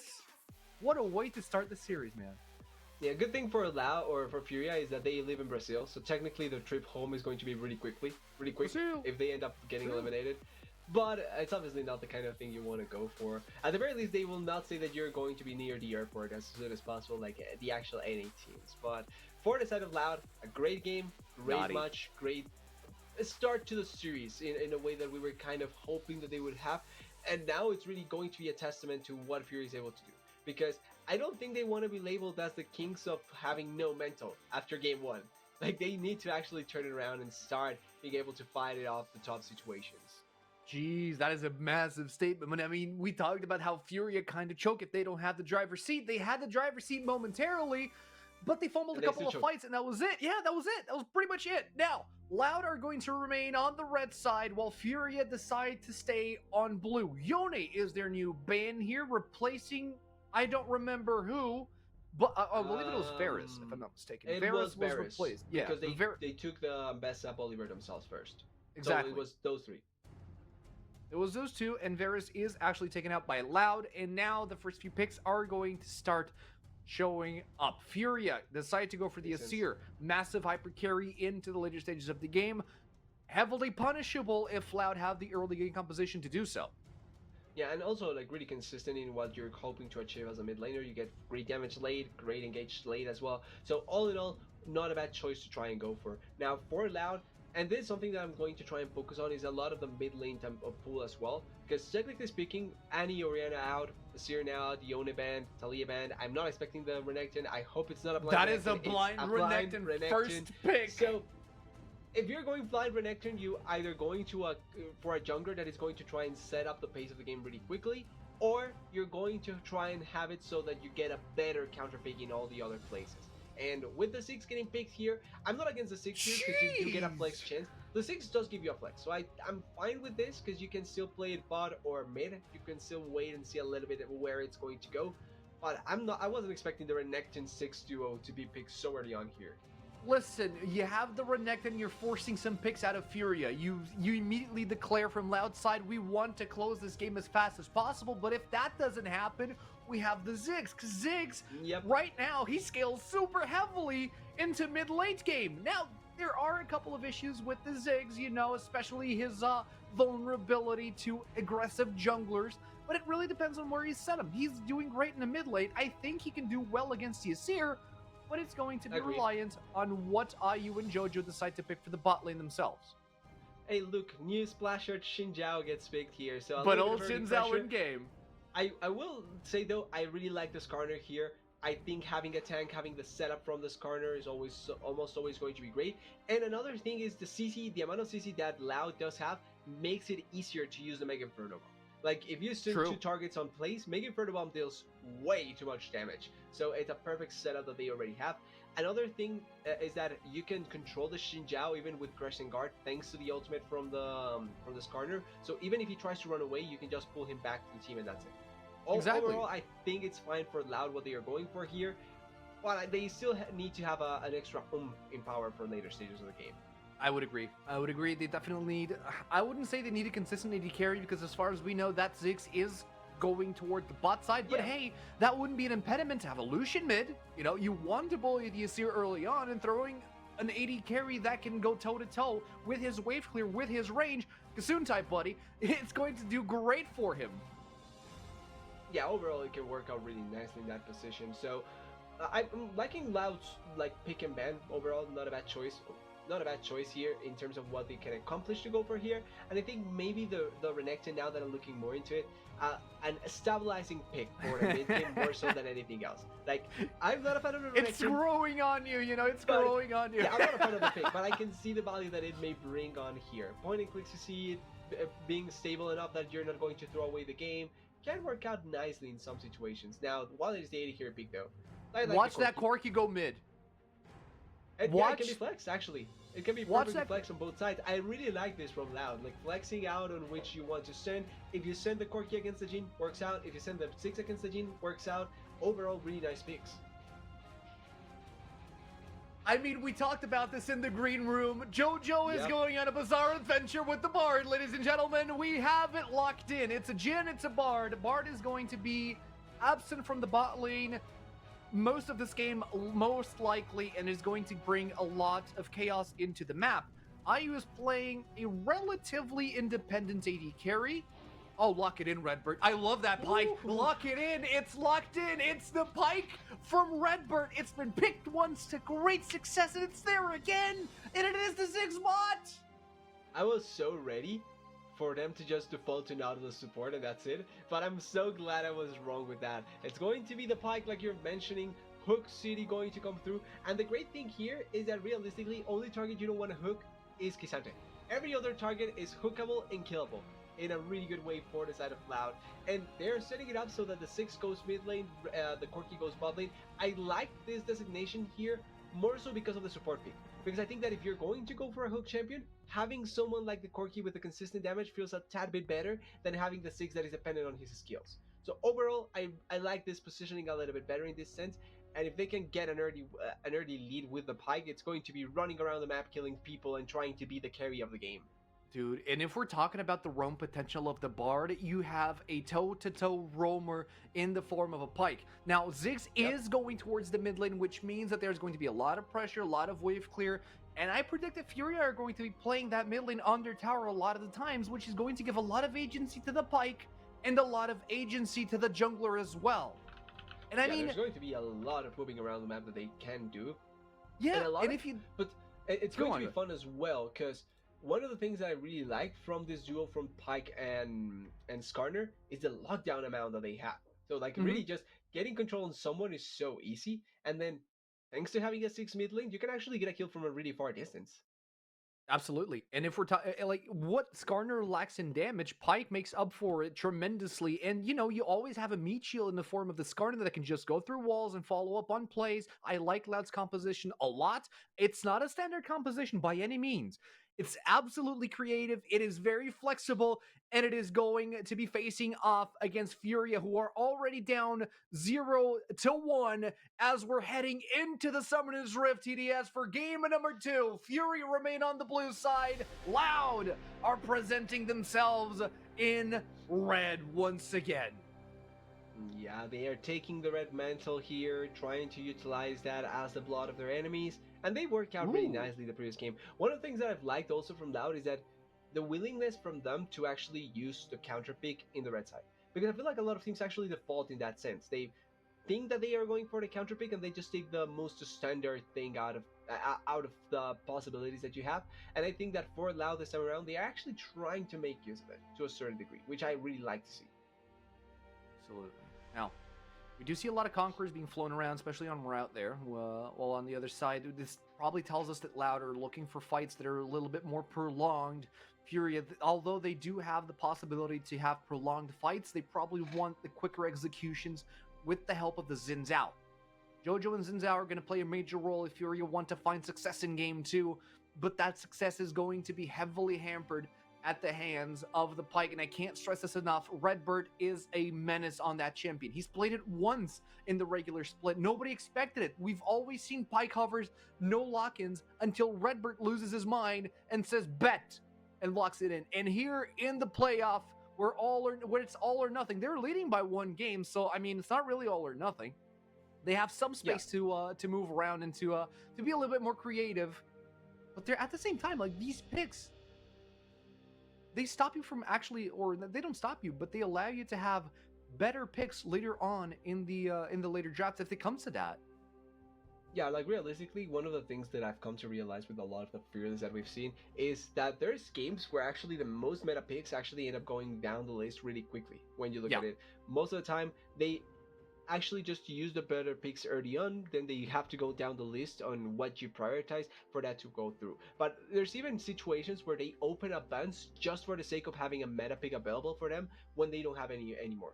And that affects a lot of the way that the draft works, where for Loud, if they can start doing this, if they can amplify their pool, or teams that are able to do this in general, it's not only Loud.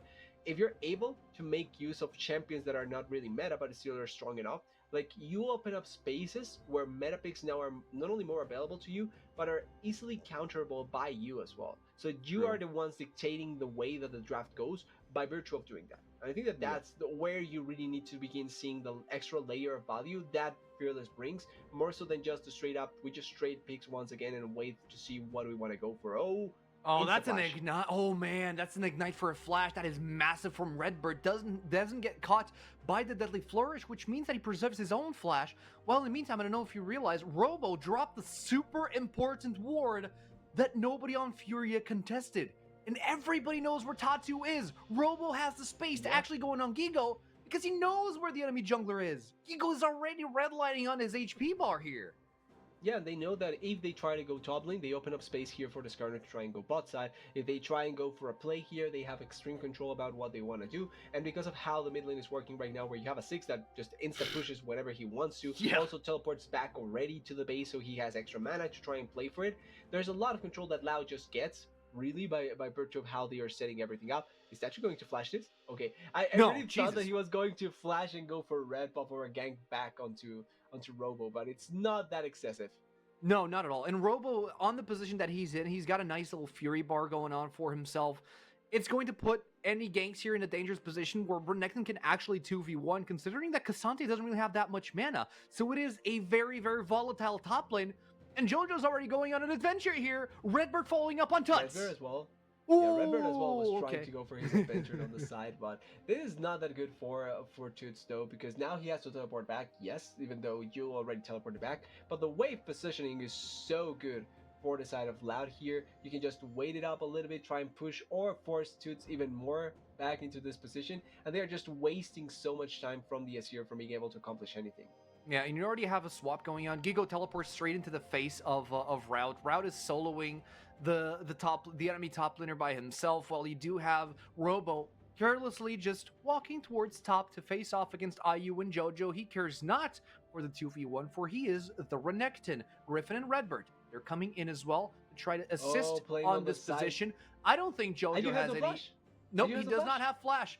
IU has the barrier, but there is the stun. Another stun. Barrier is still available, but he won't even have the chance to use that. He's going straight for the tower dive. First blood comes in 5 minutes into the game, and that is an angry crocodile. That's everything. All of that play on Redbird. Huge props to Redbird, because he's the one that started with that flash on bot lane, taking advantage of the fact that there was no, like, the only time that Bart moved around, you take off the flash from IU perfectly. Now, you begin seeing that they are moving around the map, for some reason trying to play onto the one lane that has a point and click CC, and they are setting it up perfectly. Ooh, Jewel has flash. Why do you keep the flash there? I don't know, but the man kept the flash. The question is, why not? He mind controlled the heck out of Furia. That's all I have to say. It worked out perfectly, and also I want to give props here in this play for how they set it up. Everyone walking around the Vision here perfectly. Griffin even using the over the wall mechanic just to get over the Vision so comfortably, and knowing that IU has no flash. So as long as he's put into that spot, there's no way to escape from that position. Perfect play, perfect first blood, and now Renekton, that is such a champion that is relying on how the game starts for him, getting that early first blood, it's going to be so ideal for them. How much can they find on the side of Loud? We'll have to wait and see, but it's a perfect start for them. Absolutely, and now Gigo is still soloing it out on the bot side of the map. He already has a Bramble Vest, expecting to be up against Robo, but Loud, they don't go for these lane swaps. They want the lane assignments as is, because a lot like what happened in game 1, they want full control on the dragons. They care not for the Void Grubs. They care not for the Rift Herald. I think they have the same mentality as you do. Screw the top objectives. The only thing that matters is Baron. Is that there's objectives that I think that you can give up, and I feel like the more teams realize this, the easier it's going to become for them to actually play, as Robo gets attacked on, but not necessarily killed, and he still has dominance, so even if a gank does come through, which Tatu is posturing topside, but not really threatening anything, could potentially happen. But just going back to the topic, right? I feel like the more time passes in League, the more I feel like people are becoming way more focused on trying to get the objectives, and I've always tried to make the point that objectives sometimes are more placebo than anything. They just serve the purpose of trying to make you think that you did something, when in reality it's something that could have been completely ignored, and it still could give you the same result. I can agree with that.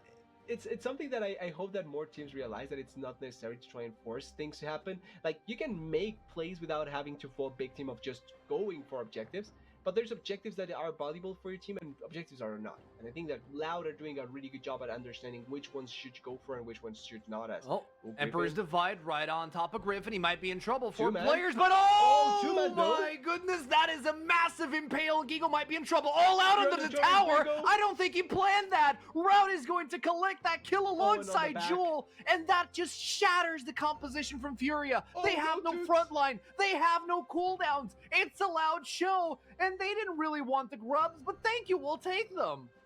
Yeah, like, this is not a situation where they were looking for the grubs. Griffin was just on the side. He got engaged on, but because he's a Skarner, he just survives long enough that one good ulti, everyone is in position, you get everyone there, and you get the kills. Like, it worked out for Loud by virtue of Furia messing it up. I kind of feel that more so, and now 3 grubs for free, nothing to really say there, and a couple of kills. Oh wait, IU has flashes still. It's okay. It was an attempted predict from his Q on Redbird's side. Route taking a lot of damage, but still no fourth shot in sight for IU. Huh? IU has ulti here, so maybe they can try and threaten the Corki. No, not looking like they are going to. No, but we do see a replay of what happened here at base for Gigo. Good back. Oh, Gigo had used flash. I didn't notice that. Yeah, that's actually a perfect moment. Gigo misclicked and used flash into here. The problem is that yes, what is this all but out? He still ulted. Yeah, he still ulted the Corki in this position. He may have misclicked though. It may have been an attempt at going at Redbird or Jewel instead of Route. But I feel like what this shows then, if it was a misclick, is that Gigo is extremely nervous. And this goes into what we were talking about, the choking from Furia. Yeah, if that's absolutely. the case, it's really worrying. Because that mistake cost them a lot on that fight. Because not only did he dive a tower that he had no reason to dive, he also took Route out of harm's way. Route wasn't in a great position, but all of a sudden he's repositioned under his tower where he's nice and safe away from the fight. And there's not a flash to actually even try and reposition yourself as Guigo in that position because of the flash that you blew. So all just working out massively wrong for them. It's all going as bad as it could. Okay, and now Fury are trying to defend the tier 1 in the bot lane with Redbird right around the corner alongside Griffin and Jewel. We could be seeing a massive impale coming through as the cooldowns have returned here on the side of Loud. But what a lead they've garnered in these 10 minutes. 2,000 gold lead on the side of Loud. We do see an attempted Emperor's Divide from Tuts getting denied by the satchel charge on Jewel. Yeah, the 6 still has a flash, but overall just I do perfect see flasher, actually. Well, that's definitely the thing of all times. We do take a look at the top side. Gigo we're getting good trades up against Robo, but ultimately it is the Cassante. Yeah, it is still Cassante. So overall, getting those traits, not that surprising when you think about it. That being said, it's what you're accomplishing with those traits that end up mattering. As they're trying to come here onto Toots, but there's good enough vision, enough mobility, no flash, but enough mobility to try and escape. And one thing that we haven't seen just yet with the 6 also is the attempt at taking down turrets. We need to remember that 6 is one of the best turret takers in the game thanks to his passive, or his W passive. So if they can try and threaten a little bit more onto the turrets, they can try and open up the space of the map a little bit more. They are not in a position where they need to force it, but they can if they want to. Exactly. Right now they just need to scale. Robo just needs to get bigger. I mean, that is a very early Thornmill coming out of Gigo, but it is responded by the Black Cleaver from Robo, so that kind of neutralizes that part of that armor, at least in a grindier fight. But Louder looking for plays. They're not sitting still, and they're not allowing the lead that they garnered to fester on itself. They want more. They feel the blood in the water, and they are looking straight at Tuts. Griffin can pull him out from under the turret if the play goes well. They're analyzing the terrain. They're waiting for a good hook that doesn't quite reach its mark there. It's 4 members down here, actually. There's no teleport, so Toots... Oh, the Emperor's Divide like kind of misses its mark. In goes for the depth, but doesn't quite get the reset. Griffin gets the kill. It is still there, and now Furia are in shambles in the bot lane. They can't defend this tower, and they have a Ziggs. This tower is going down. But wait, was that a solo kill? I like kill? the attempt there by Toots. Yeah, they get it. I like the attempt there by Toots. I think that if you're going to go down, you have to go down with a bang. And it almost worked out trying to find Redbird there. But obviously, almost means absolutely nothing because now you're dead. Your turret's dead. And the game is just a spike even more in favor of Loud. And they are resetting here. They have a space to be able to reset. They have a couple of items here in the base. And they can come back into the bot lane to try and contest this dragon. If there's going to be a contest for the dragon. Because everyone is positioned. But I'm not sure if they are going to be able to fight it. But they're so late on the dragon. They should have started immediately as soon as they saw them go back. But here we go in the replay on the dive on Tuts, where the initial hook misses. It took quite a long for them to really be able to set up this play, but the sad reality, it's perfect how they've worked it out. The problem is that the sad reality is that nobody was ready for this sort of dive apart from Loud. And you can see they couldn't take down the dragon. Loud comes back in with items on every member. That means that it's a free dragon. Once again, good objective control, good plays that they are finding, and something that I remember a lot of other casters, or at the very least a couple of casters talking about in pro play, is trying to play or make a play for the objective timings. Because there's times where they just force a play for the sake of forcing a play, and then there's times where you force a play for the sake of how you find an objective. And I think Loud are trying to do that, trying to play for the objective, when it's about to spawn, when it's about to happen, when they can try and take a timing out of that objective. They are trying to make that work out, and it did in the previous play. Absolutely, and they're continuing that upwards trend of trying to secure objectives, as the next one in line does seem to be the top lane tower, which is at a Satchel's reach after a couple of hits there from Jewel, who's already on scene to clear out the waves, force Gigo on the tower. Take home objectives. Griffin securing they've already secured the feats of warfare. They got 3 kills really early on. They already have 3 objectives in the form of 2 Drakes in the grub. What's next for them? And they held to the turret. So like they have everything in their favor actually. Yeah. Furia are just not feeling this game. It does. I don't want to count the blessings before they're over, but we do see an all-out coming in from Gigo, going for Redbird. Nice. Redbird taking a lot of damage, but the satchel charge is going to keep him safe. In comes Tatu, straight for Jewel, but watch out for Griffin as he gets the impale on Gigo. Tatu going low. Redbird does get the kill. Death from below does not get the reset, however, but it still forces Furia to turn tail and run. Route, what are you doing back there, buddy? Getting a little bit overexcited as Robo also forcing the dive. Dominance comes out, but the curtain call should close out the gap between Robo and his team, allowing Furia to secure 3 kills out of that one. And potentially a Herald here. Tattoos is spawning in 6 seconds, so could be a play that they go for. And for all the credit that I gave Loud, they obviously needed to go for something like this. It was a play that they were starting. It's Jewel and Redbird looking for Geigo. I think Geigo playing it really nicely, just stepping on the side, trying to evade everything. But forcing too much, especially Route, trying to look for IU, I think it's fine taking down IU so low, but you cannot go as deep as they did. And here, the response by Tattoo really good, the response by Geigo really good, quick teleport as well, even though Tattoo falls down here with the kill from Redbird. Taking down Jewel, I think it's more valuable, because the 6 poke is going to make a big difference. And then here, down here, Route, forcing onto IU too heavily, thinking that they could have getting the kill there. It's a heal and a barrier that it saves IU's life, and then it's just down here from there. Yeah, there was no reason for Robo to take that journey. There was no reason for Route to be back there as well, but they try to help each other, and they all sank together. We back on live, though, and Loud don't really care that they just lost a massive fight, because Furia did nothing with that. They didn't take the Herald, and in the flip side, Loud takes the tower and the Herald. So far, 100% objectives being done on the Loud side, and this fight was pretty much gifted to Furia. Yeah, exactly. At the end of the day there, it's just much better for Loud what they are able to accomplish and what they may be able to get with this Herald. We need to remember Herald more times than less is actually not as useful because they don't maximize the value of it. But this around, maybe Furia or Loud can try and look for a little bit more value out of it. All the outer turrets are out, so that means that you're going to be able to break closer into the base with this Herald, and also you have a 6. So the threat of taking down multiple turrets is always there to really think about. I mean, yeah, absolutely. You can't leave Jewel on the side lane on his own for too long. But even if you do, who's going to face off against him. You're just going to get poked out to death. It's a very ungrateful thing. It's a very unreasonable position for you to be on. We're now looking for a dive on Robo. That is a very scary Renekton. Stat check with the nice Tempered Fate there from JoJo, which allows them to secure a kill, gives them a few extra seconds under the tower to make their play. But that means Herald is inbound towards bot side, and there's Jewel already with a satchel charge and the headbutt to take down the tower. Curtain calls down in the mid lane. Redbird's the one taking the first few shots, and he doesn't mind tanking them at all as IU has no damage yet. Herald makes a traverse down towards mid lane. Griffin now is on the wrong side of the map, and they get a shutdown on Loud's jungle.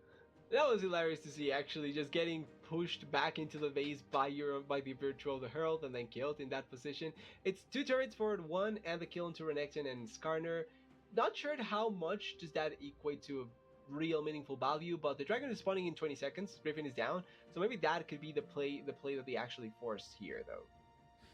All right, but Furia, they're so careful about approaching these objectives. They have no visions, or their vision setup kind of feels irrelevant considering that they can just get ganked from anywhere with Skarner and Redbird on the pike. They're still trying to get a position on the dragon. They're starting the dragon. They get the tier 1 bot lane tower, and now it's up to Loud to try to regain control of this map half. Routes coming in. Redbird and Jewel are on the front line. They have vision. Going to be killed here, but they can win the fight if they are able to control it. Tatu. Oh, Griffin. Yep, Tatu does find someone. I thought he went on a magical journey, but no, he just impaled Tatu out of the magical journey into the grasp of Loud to get a kill on the back of that dragon. Nothing goes unpunished. They got the objective, at the very least. They did get the objective, but they lost a kill on that one, and they're losing a lot of map pressure. They're down to 1 outer turret here on the top side. And I'm pretty sure that Loud should be soon to take that down as well, because you already see Redbird roaming around the jungle, inserting deep vision. Yeah, they are trying to set up all the controls so that they can begin setting up over here. As you can see on the minimap, the line here that Fury is working on is not that big. And overall, the decision that they had before to try and go for the dragon not necessarily bad. Playing for the magical journey is also not a bad choice. I do think, though, that you probably play for this magical journey closer to the wall than closer to the river. That probably is the reason why it was so close for Tatu to escape, not able to do at the end, and making it another good kill for the side of Loud.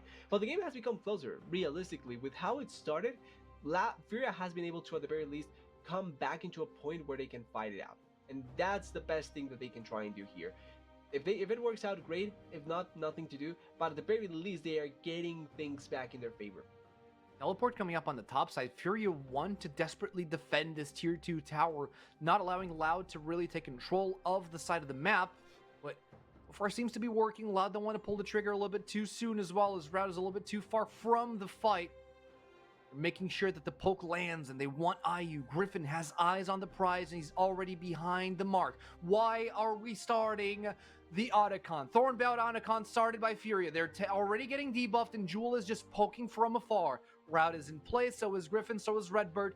They have to stop the Otacon. Loud want nothing to do with this objective for the time being, but they're definitely willing to fight for it. Yeah, they are trying to stay here to gain position control and try and control it so that they can get the kills. Guigo has to be careful here in this position, has to pop the vulnerability to escape, and Renekton is not here. He has teleport, he can come in, but he really realistically doesn't need to. Oh, Jewel! They go straight for Jewel. Jewel bounces back, and they get bounced back by the Emperor's Divide. It's a massive divide, but watch out for the AoE on the side of Loud, as everyone on Furia start popping like balloons. There's a killing spree on Gigo, but JoJo falls to the hands of Robo, and everybody panics. IU and Tatu scatter as they're the last remaining members of Furia, and they have to watch Loud secure the Thornbound Otacon. Yeah, there is a smite on the side of Furia still, but not enough to be able to get it. And that was such a perfect way for Furia to start a fight, actually, when you think about it. They go immediately onto Jewel, they find the 6 on the side, and the 6 has to be forced into a novel position, quick flash to reposition and also trying to escape, but then Toots gets a 3-man knockup. But the problem is that their composition simply doesn't have enough to follow up, and the Bard ultimate there is not the best. Look at the amount of damage that Jules deals anyway with this combo. Gets picked off, but doesn't matter because the Ziggs did his job, and then Raud left in touch on the side. Robo arrives here, mid-game Renekton, it's still mid-game Renekton, and then you have Redbird able to collapse also with some of the damage there. It's a perfect team fight for Loud. I think by virtue, a little bit of virtue from their champions, more so than virtue of how they were positioned there, but it just worked out massively because of the value from the Skarner, the value from the Ziggs, and also Raud getting left untouched. Absolutely. And you're right. I mean, the Emperor's Divide was absolutely great, but like you said, the follow-up was not there. They just didn't have anything to really damage them while they were stunned and knocked up, so Loud just bounced back immediately, puts them in the position now to secure the top half of the map uncontested away from Furia, and now we're looking at the tier 2. Gigo going straight into the jungle blindly, and he gets impaled in the process. Jojo tries to Tempered Fate. Gigo is still low, tries to all out on Griffin, but Griffin is still fine. Redbird gets the death from below. He gets taken out, but once again, Furia take the short end of the stick here as IU is forced to turn tail and run while reloading his 4 shots. Able to escape at the very least. They may look here for the Skarner, but how much damage can you actually deal to the Skarner here? Raud gets smoked. No Baron, so it's not like they are going to turn this into an objective, but it's still a 2 for 1 at the end of the day, and one of them was a support. So overall, more value for the side of Loud. They may end up losing this turret though, because it's only the Corki here, and it's Remembers pushing on the mid lane, but it's going to be a 1 for 1 in terms of the turrets that they get. You mean mid lane? Yeah, actually, okay. I see that. Furia don't have enough wave, though, but they are going to get stunned. Tuts might be in trouble. No stuns available, and Raud doesn't quite have the necessary tools to really follow up to that on IU and Tuts. Tower 2 on top goes down because Furia focused mid lane to try to get some gold out of that. Try to get themselves on the driver's seat, but this opens up so many avenues for Loud to just secure a dragon completely uncontested away from Furia. This game looks bad for the blue team. It really feels like they are hanging on by a thread there, even though they have a Seer that can scale really well and a K'Sante that still can do K'Sante things. It just feels like the control that Loud has at this point in the game just feels a tad bit better, as this is a replay on how it started. Gigo gets flash stun, immediately engaged. Perfect control onto Raud though to deny some of the damage, but even then, like, they have just so much control and follow-up that they can go for here. That Tachi dies, IU able to escape but has to force the flash, and you look at the summoners that are remaining on the side of Furia after this as well, and it's very, very little what they have remaining for themselves. Kind of, you can make the same argument for Loud, but for the team that is trying to play back compared to the team that is forcing the plays, it's worse to not have your flashes available for the plays. Yeah. But right now, we come to a point where Furia need to make decisions. They have no map to play, and everything, or everywhere they step could be a minefield. They have no idea where Loud are going to be placed at, and they have nowhere to back off to except for base. What can they do to try to get back into this? They have a Jhin that doesn't really scale in the sense that a Sivir would scale or a Jinx would scale. Yep. And he's a lot like Renekton when it comes to AD carries. So Furia are running out of options here on the Summoner's Rift. I actually like the point that you make with the Renekton of AD carries, and it kind of feels like that. It's a champion that doesn't feel necessarily bad at any point in the game, but doesn't necessarily get better the longer the game goes. It's a champion that you know what you're getting out of him, and it's going to be good if you're able to utilize him to his maximum value, but it's not what wins you the game, I would say. It's really just what sets you up to win the game. And as long as the Jhin is down and not able to find those angles, or not able to really maximize his damage with his fourth shot, with his ultimate, with his W setup, then the champion just feels a little bit lacking in comparison. And like you're mentioning, it feels like it falls more into Toots to be able to get the late game than anything else. If they're starting Baron? I don't think so. There's vision on Furia's side there on the objective. I feel like Loud are just trying to... Loud have been on a mental tempo here that is years above Furia here. They're just trying to bait a fight, making sure that they at least have the numerical advantage. They don't want to start the Baron willy-nilly and risk a 50-50. They want to at least have someone on Furia down so that they can easily secure this objective, because they like their objectives uncontested here. Yeah, and you can look at how they are playing it. They know that they have control of the objective, so Robo is down there on the bot side completely free, here getting a turret in the process, and now they are going Baron. They are playing the right steps here. Robo may die. More than likely dies here. I feel like Robo's just going straight for the well. He doesn't even care. Wait, is he going to the well for the execute? No, he's going to teleport away! Oh, he can teleport away. Flash up from Guigo. Robo goes into Dominus. It's a fight inside the well. Gigo is all out, but he has a lot of damage. In comes Tatu. Could be a steal, but the Impale keeps him away from the objective. Baron goes down for Loud. The fight ensues. That's a massive Emperor's Divide. Do Furia have what it takes to take the fight? I feel like Tuts does. Tuts gets a triple, and Furia are back in the game. So the idea was right. The execution is miserably horrible. From Loud, I'm not really sure what they happened over there because we were so focused on Robo down there on the bot side, but there was no reason for how the steps happened there for it to work out that badly. Like, you were just going to try and take Baron, and if not, you poke out so that they cannot commit there. I think they may have lost the game here. I wouldn't say that they lost. 15 seconds for Round. Well, Redbird is live. No, it's enough. I think it's enough to cover. But it is. They're going to lose the inhibitor. Yeah. They're absolutely going to lose the inhibitor. They need to be wary of the bot lane, though, because Loud have cracked it open, absolutely. But they still don't have super minions rolling through the bot side of the map. Everybody on Loud is live, and they should be playing for the next dragon. That is going to be soul point for them. That is such a big throw by Loud. Can we see the Baron buff, how it happens? So Jul tanks all the damage from the Jhin ultimate. I'm not sure what the hell he's doing there. He just needs to take down the Baron. And this is the problem. Like, they were too committed on doing two things instead of just doing one. If they kill the Baron, that's it. Also, Route gets stopped by the Baron ultimate. Really good ultimate in that position. And it feels like they had the right steps, but they just decided that they weren't going to follow the right steps after a certain point. Yeah, they skipped the play onto Gigo was right. Forcing with the Renekton was right, but then you don't really maximize the value out of that. As Wait, all out?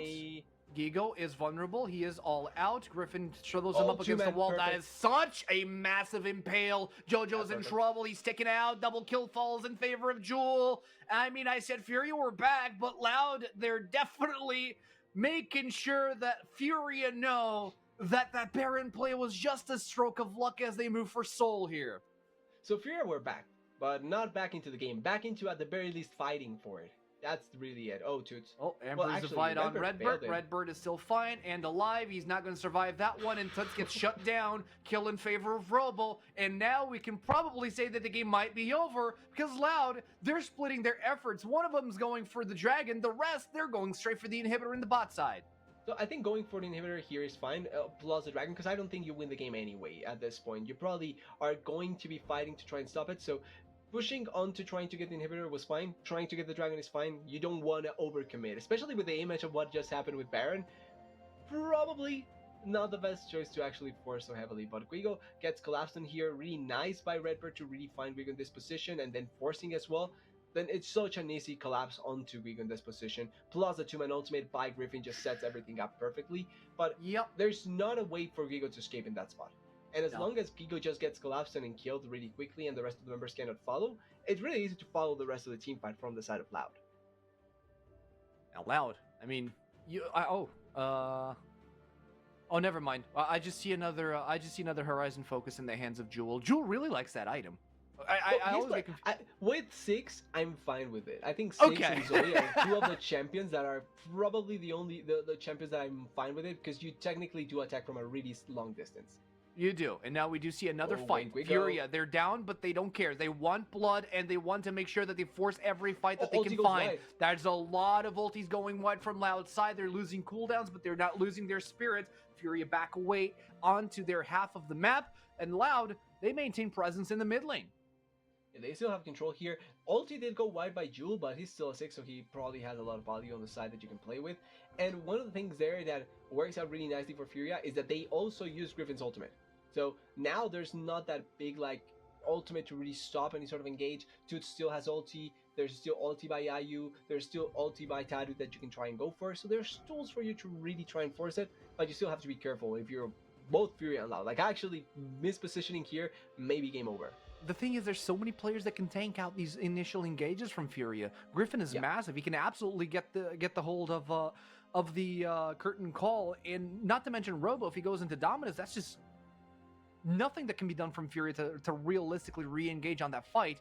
They open the inhibitor. They force Furia's attention towards the bot side as they pull in Gigo once again. They want to take down this tower, and they have the satchel charge. Inferno Bomb goes into the backline. Jojo's probably going to be away Oh, from wait, this we fight go. for the time being. Curtain is called, Oh, wait, and they Griffin get died. Griffin in the process. Shoujo, who collects the kill. Robo flashes back with They the fight Starex Rob. gauge procking, but Furia seems to be in a good fight. Robo's finding Julie's space doing in the so much backline, here. but he can't sustain through it enough. Loud are forced to back away. Furia lose Jojo, but they win this fight for the time being. Jewel did so much in that fight to keep Route safe. Route misflashed and flashed on barrier also on a bad timing and almost dies in that position. But Jewel with the satchel pushing away some of the members, keeping the Route alive, really important in that position. And Griffin way too overconfident there. You are tanky, but you're still under the turret, and you're still taking full damage under the turret. So it's not as worth to really be in that position. He just dies immediately. And Grigo is also quite tanky. Like, he survives really well. If he gets picked off, he's going to die. But he's still tanky enough to survive in that position, as the rest of the fight really goes to show the power of the 6 if he's positioned well enough that you can just throw bomb after bomb, minefield, and stop anything from really coming down. But the fights are really close. We're at a point now of the game that the fights are extremely close. It can really go either way, and the one that loses the fight loses the game. Yeah. I mean, it's all. I feel like Furia's composition is all about how Tuts is going to position with this Azir, because he is the one that can melt the tanks in the front line of Loud. He does have the Leandries, he does have the Nash's Tooth, and now he has the Zanyas. We saw how fast Griffin fell, and how fast Robo was losing his HP as well. But again, Furia with the cracked open inhibitor in the bot lane, there's always someone that needs to be on top of that inhibitor to clear out the waves, or else the super minions are going to end the game for you. You have to be careful about the super minions always. And the thing that I wanted to mention as well with the difference in terms of the super minions that they got, Loud were having to push against the minions in the mid lane, the super minions in the mid lane, where Furia has to go against the super minions on the side lane. I always try to bring up how the mid lane is the best lane to lose an inhibitor because it's the easiest to protect.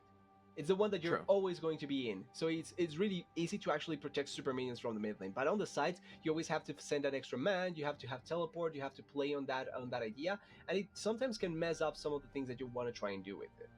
Yeah, and to add to that, Loud decide to open up the bottom inhibitor, which means that they're going to force someone from Furia to be as far away from the most persistent objective in the late game, which is the Baron Nashor.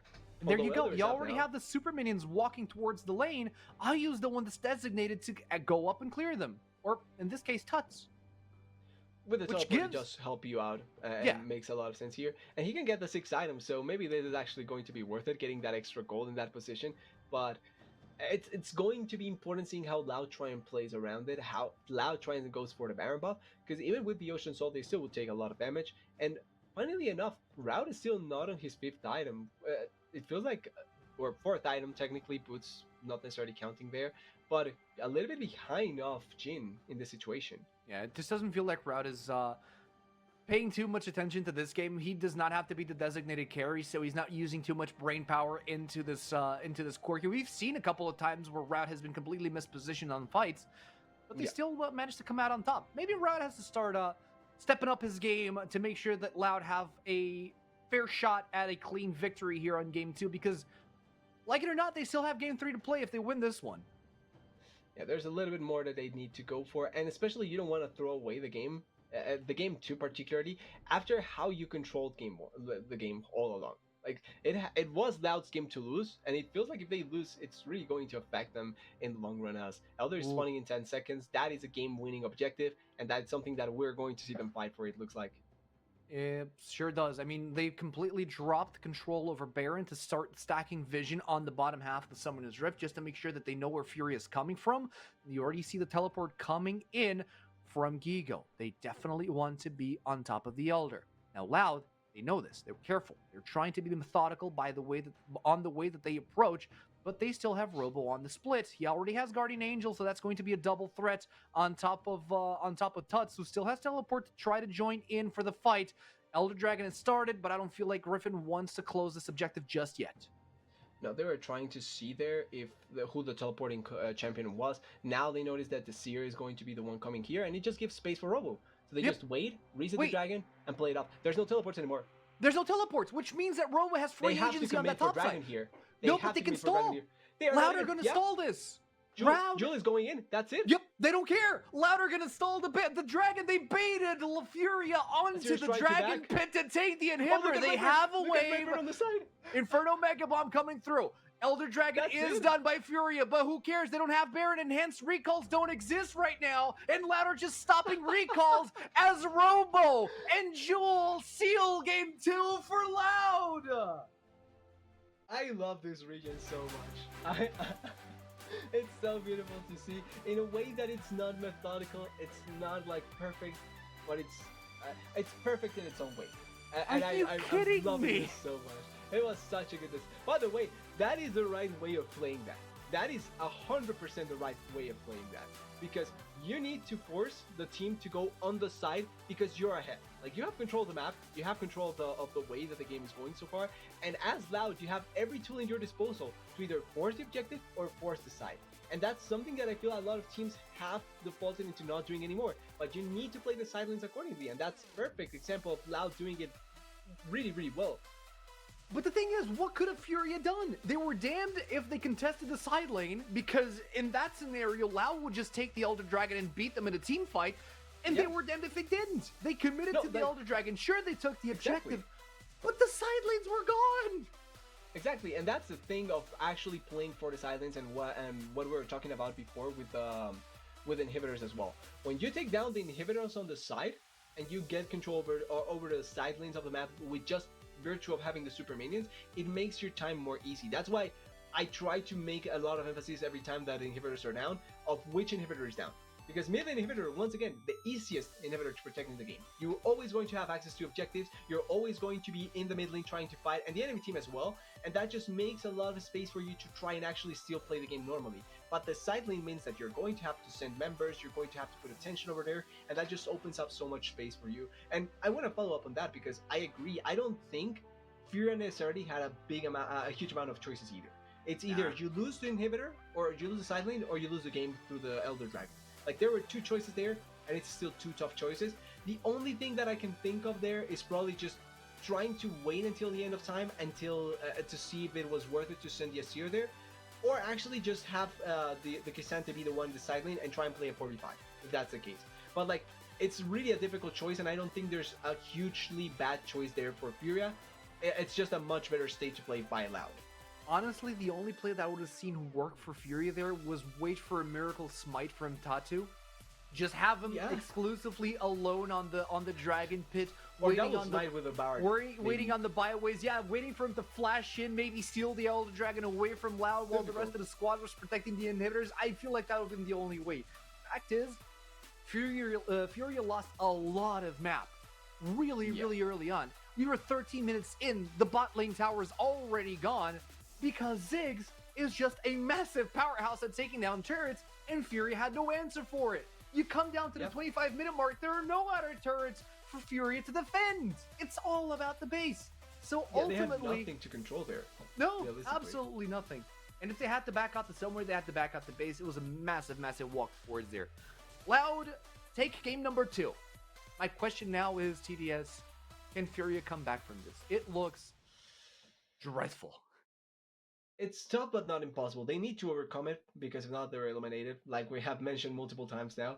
But I think that their caliber players should be able to pull it off. It's just that maybe they do have a mental block that is stopping them from really going above these situations, and we'll just have to wait and see how the game 3 evolves. But Loud has everything in their favor to pull it off. Although C9 had it the same way yesterday, and they almost got reverse swept, so who knows? Listen, Loud have been trolling, or I wouldn't say trolling, but they took this game a little bit more lightheartedly, especially around team fights. You know, they were mispositioning. They knew that they had the game in the bag. Almost backfired, but didn't. Let's see what happens in game 3. I'm curious about the draft. Furia are on their last legs. It's 2-0 for Loud. Let's see if they can clinch the clean sweep against Furia right after this short break.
Ladies and gentlemen, we are so back and loud. Are still winning 2-0. This is not a fever dream.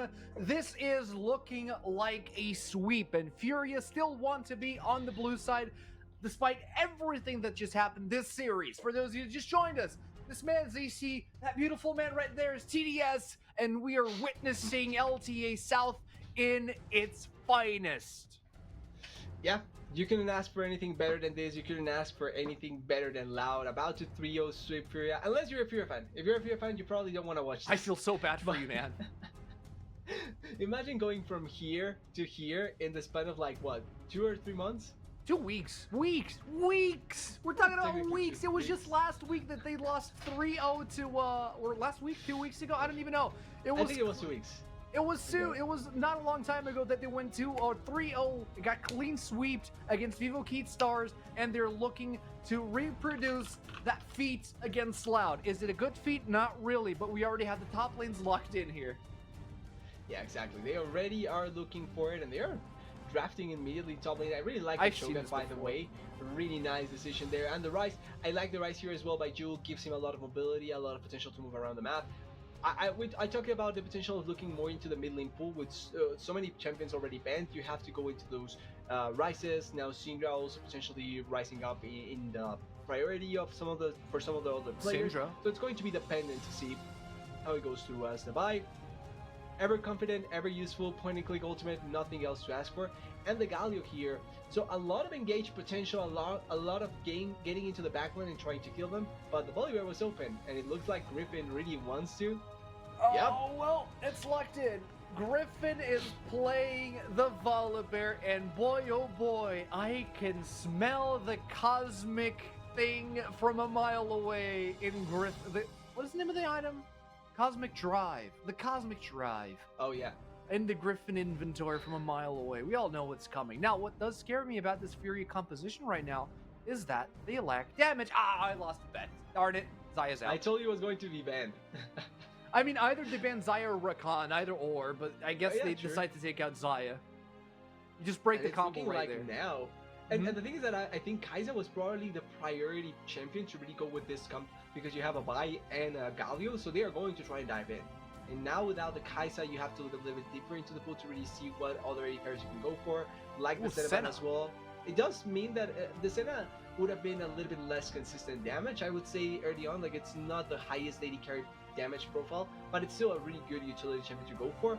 And then for the remaining AD carries that are left there, probably Kalista you would think about. Kalista has been, like Kalista has been getting the worst reputation ever.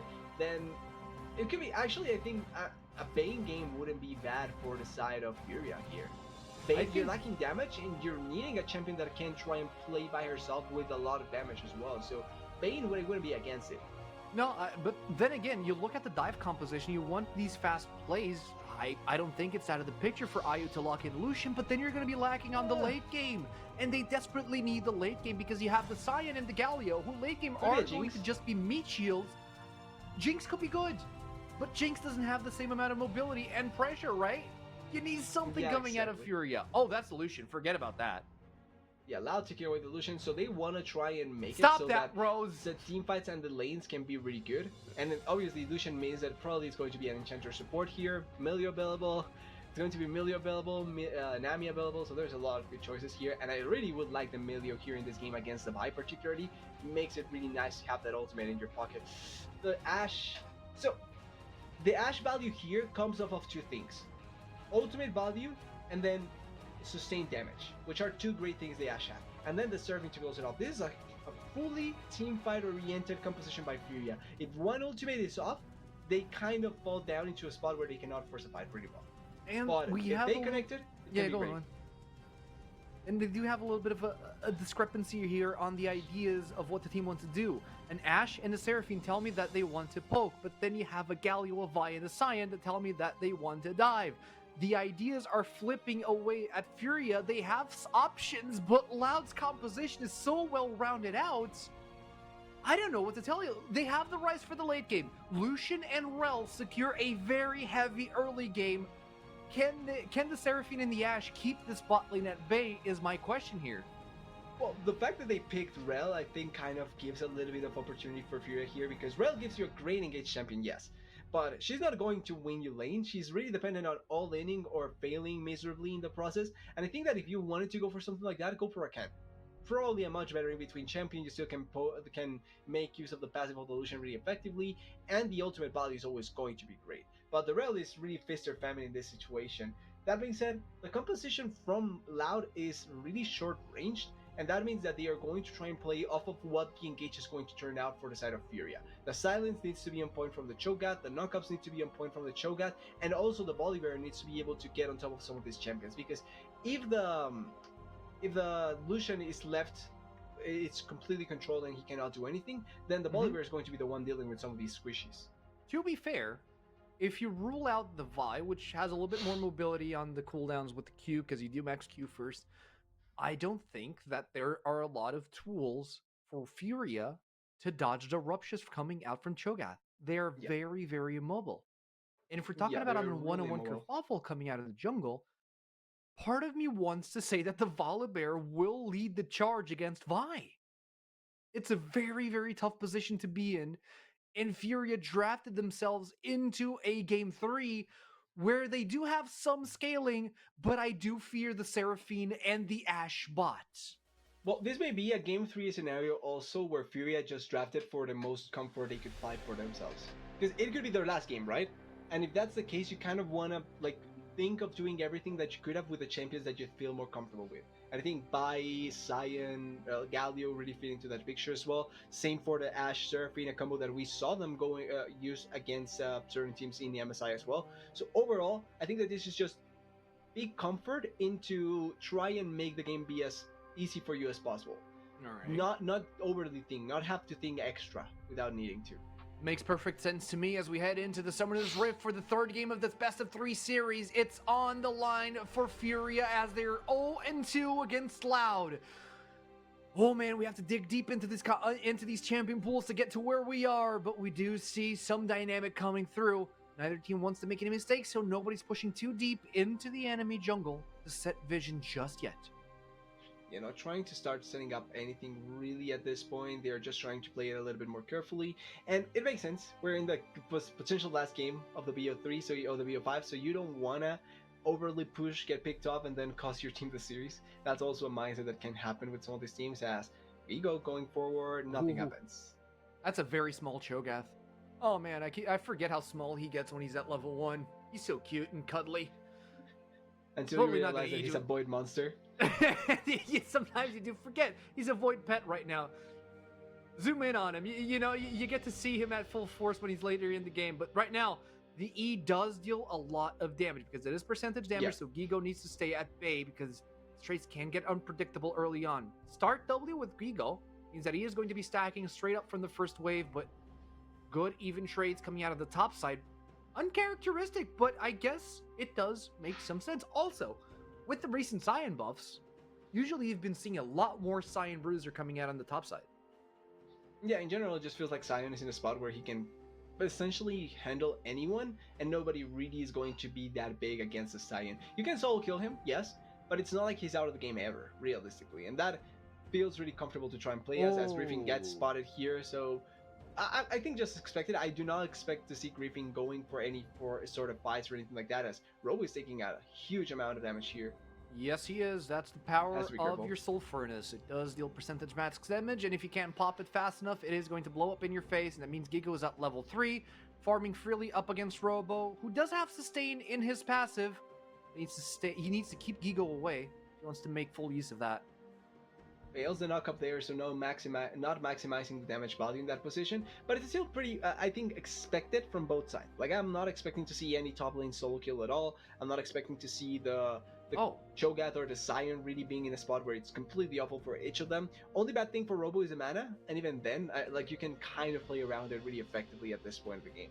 I'm more surprised though with the way that the bot lane has been going, because it's been quite comfortable for both Route and Redbird. Like, it doesn't feel like they have been forced too heavily or made it so that they cannot fight at all less. Great taunt in the mid lane. Jewel loses that trade, but since Tuts has been put down up against the wall there from the beginning of the game, it does feel like it's a little bit of a vindication here for for the Galio player in the side of Furia, but still Jewel has a massive wave to farm, and he is leading in farm.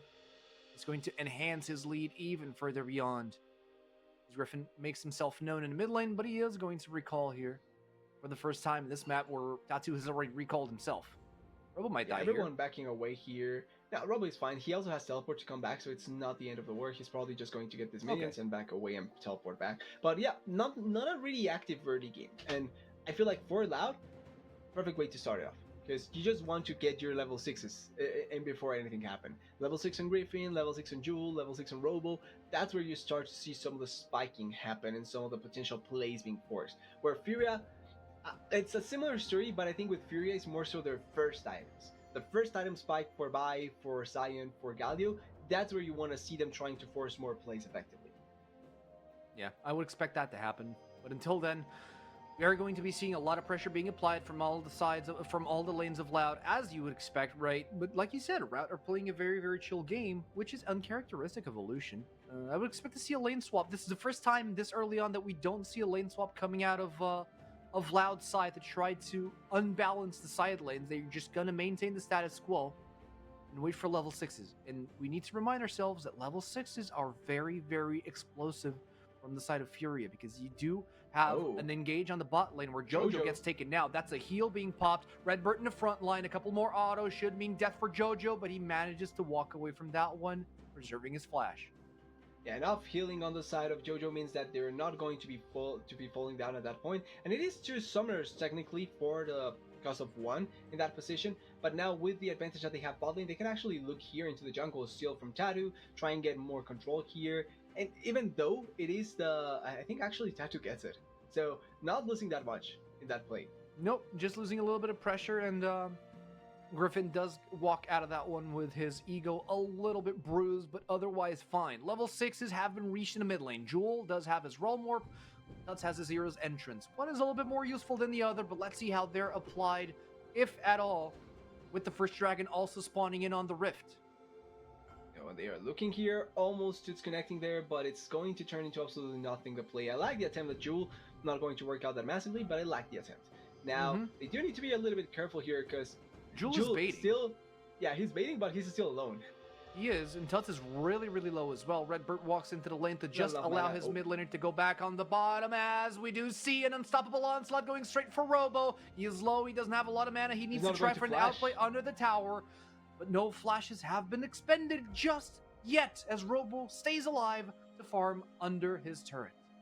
Hey, for Robo, that's perfectly good. Like, ultimate out, there's no flash that was used. Now it's only Ayu and Jojo here coming, which I like the trade here they're going for, and Robo also doesn't have teleport, so it's going to take him a little bit longer. But wait. But in reality, like, what they are finding is fine.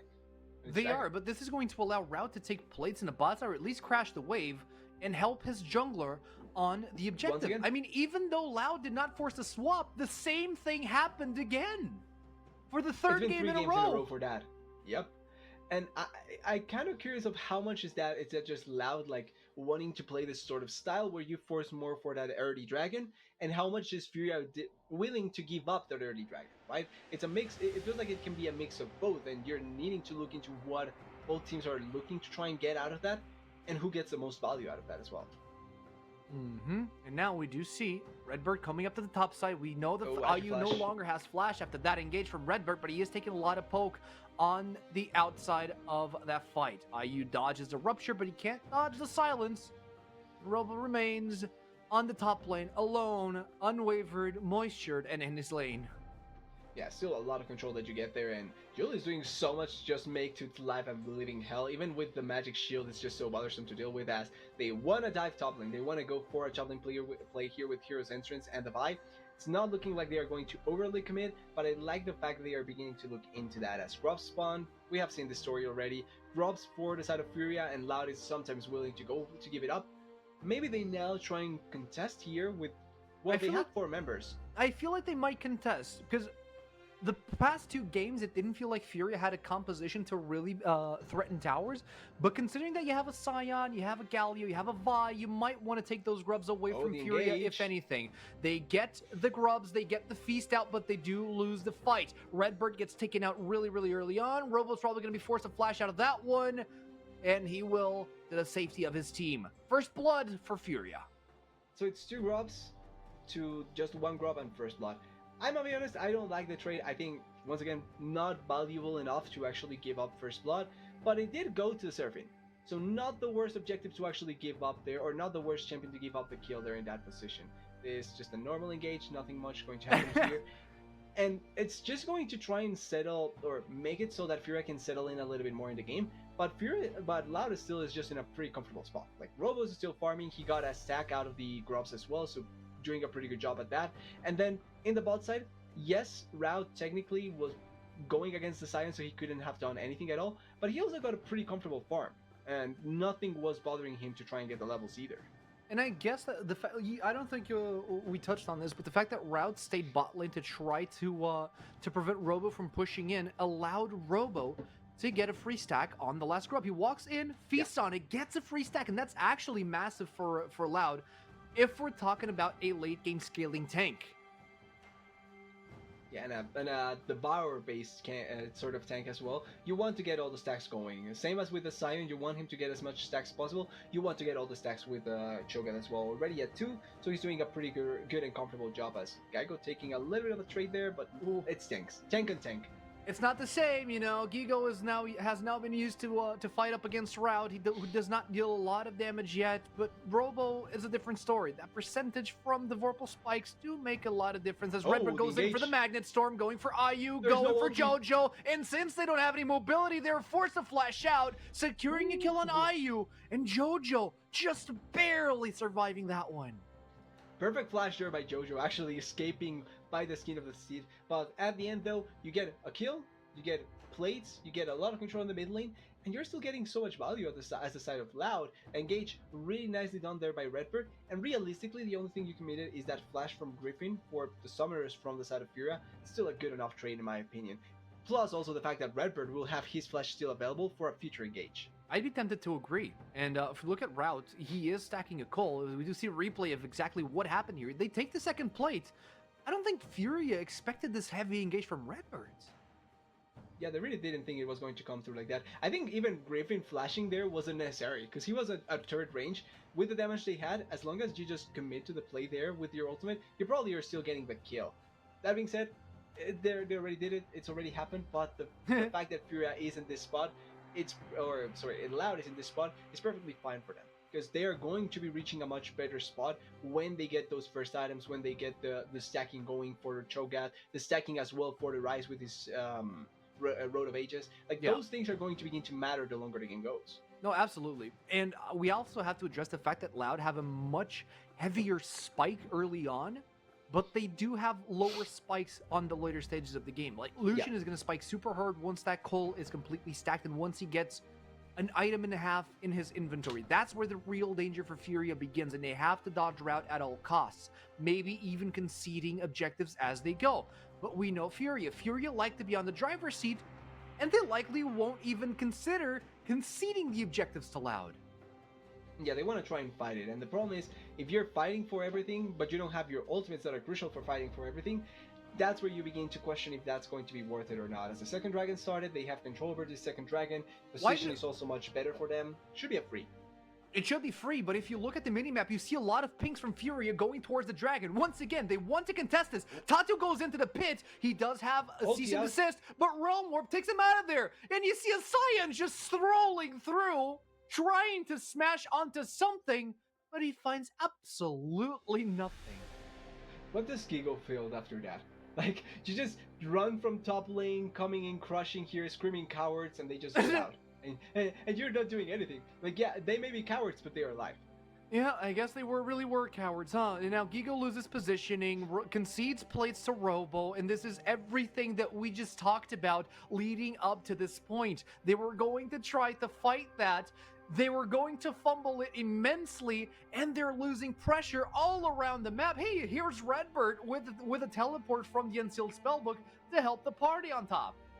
Yeah, he's getting vision now, and he's going to be spotting them here. Not probably going to have to suffer much. He just gets out there. He still has flash and heal and jump. So it's not going to be a lot of problems in that situation. And it just feels like the side lanes are being run by the side of Loud once again this game. You have Jewel on the rise, pretty comfortably just pushing on the sides, and then Robo getting untouched, left untouched completely on the side. And since the dragon is already taken down, he doesn't need to save his teleport. He's fine by himself there. I don't think JoJo's getting spotted there. Don't think JoJo's... Oh, he did get spotted, as we do see Redbird trying to force a perimeter around but the not river. Killed. Oh, what's up? But he didn't die, and that's what matters. Yeah. At the end of the day, yes.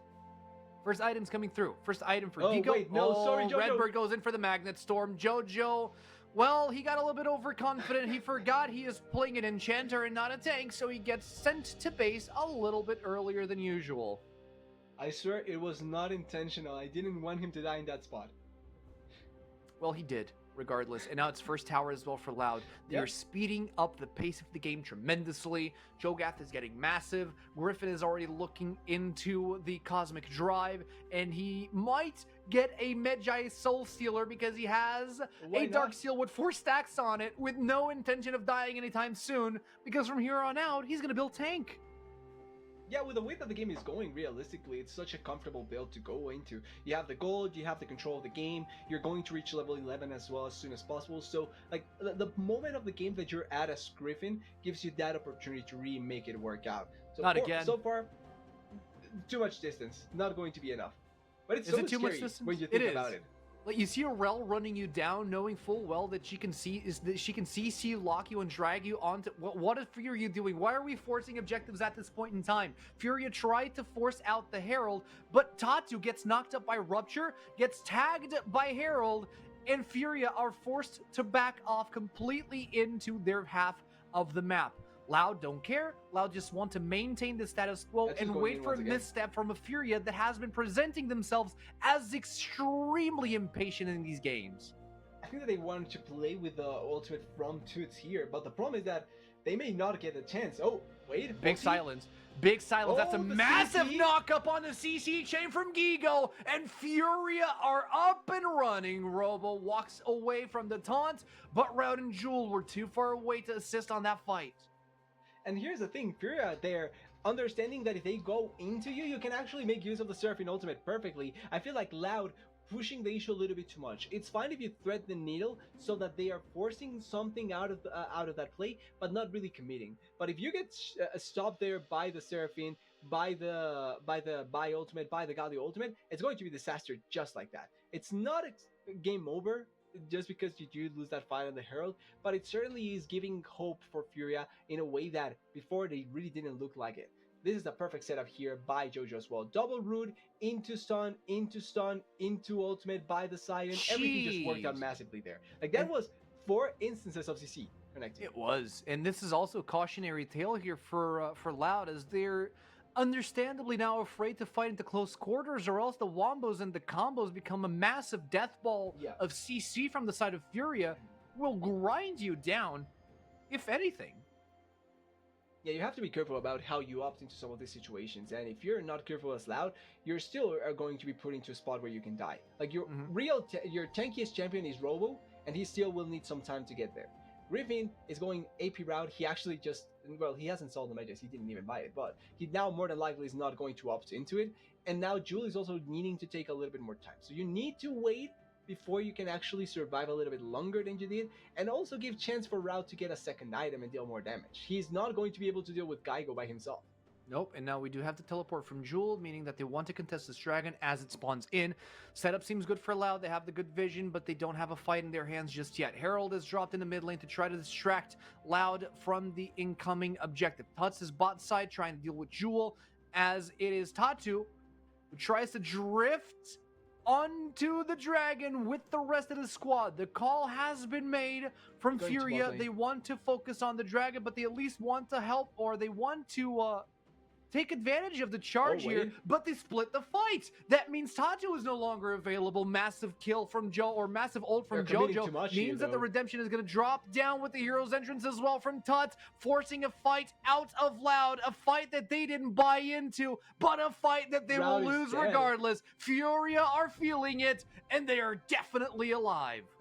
Yeah, Fury are feeling Loud getting a little bit too nervous there because it's all on Loud forcing that fight. It's fine if you want to commit, but there's the problem that I find with having the rail here is that you're really not in between. You're either all in or all out. There's no in between here, and the engage that they went for there onto a Scion is kind of meaningless. Like that really is not the choice that you have to opt on into here, and it works out massively for Furia. Dragon into turret into 2 kills for them.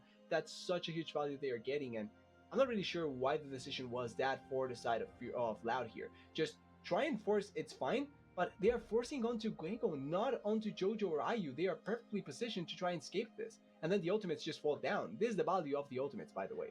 I feel like they absolutely forgot what the composition from Furia was because they decided to engage when they saw Vi and Galio bot side, but Galio can join the fight at any point in time. Yeah. Yeah, there's no reason for the guy to be worried about trying to be away from the fight or anything like that. The only one that was really far away was Tattoo, and even then, he arrived at a point where it didn't really matter.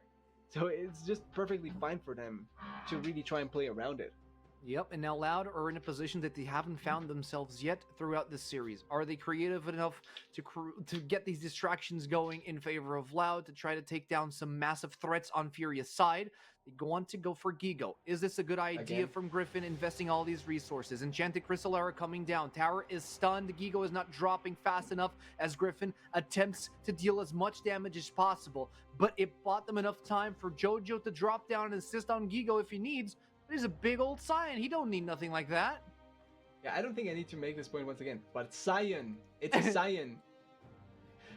Go for the Galio. The Galio actually dies there, but not the Scion. I'm not sure why they are committing so many resources to try and kill the Scion here as Gigo. Oh, feast range. He's on feast range. range. He wants to knock up. He misses it. He gets the silence, but he won't be able to get Gigo on feast range. Not enough there. I like the attempt there by Robo, but it's not. It's still a Scion. It's difficult to make it happen. But Robo is going to begin threatening more with this stacks that he has. He already has 6 stacks, so he's going to get stronger and stronger for that. And Redbird. Can Redbird get out of this? He dismounts, gets ceased and desisted with an ult from Jojo as well. His route goes for the calling, but doesn't quite find the mark onto the enemy lane.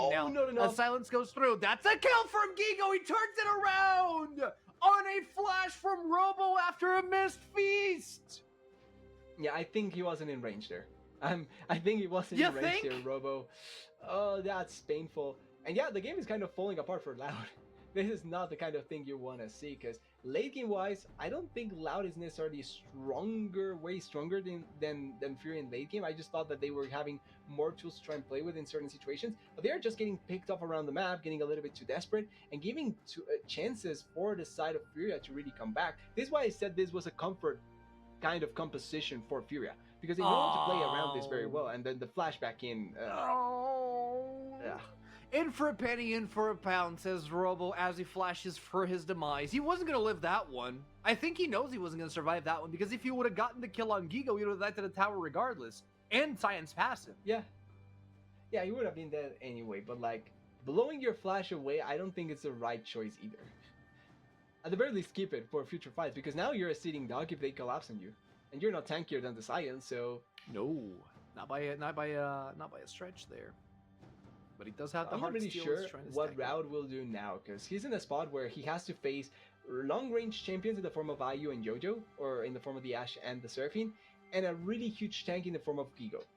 Like, he will hit a brick wall, and the brick wall will just survive for so long that your kids are going to feel like jelly to him. Right, and right now, I feel like the saving grace for Loud is Jewel and Griffin. Yeah. Robo is going to still be a relevant tank, regardless of how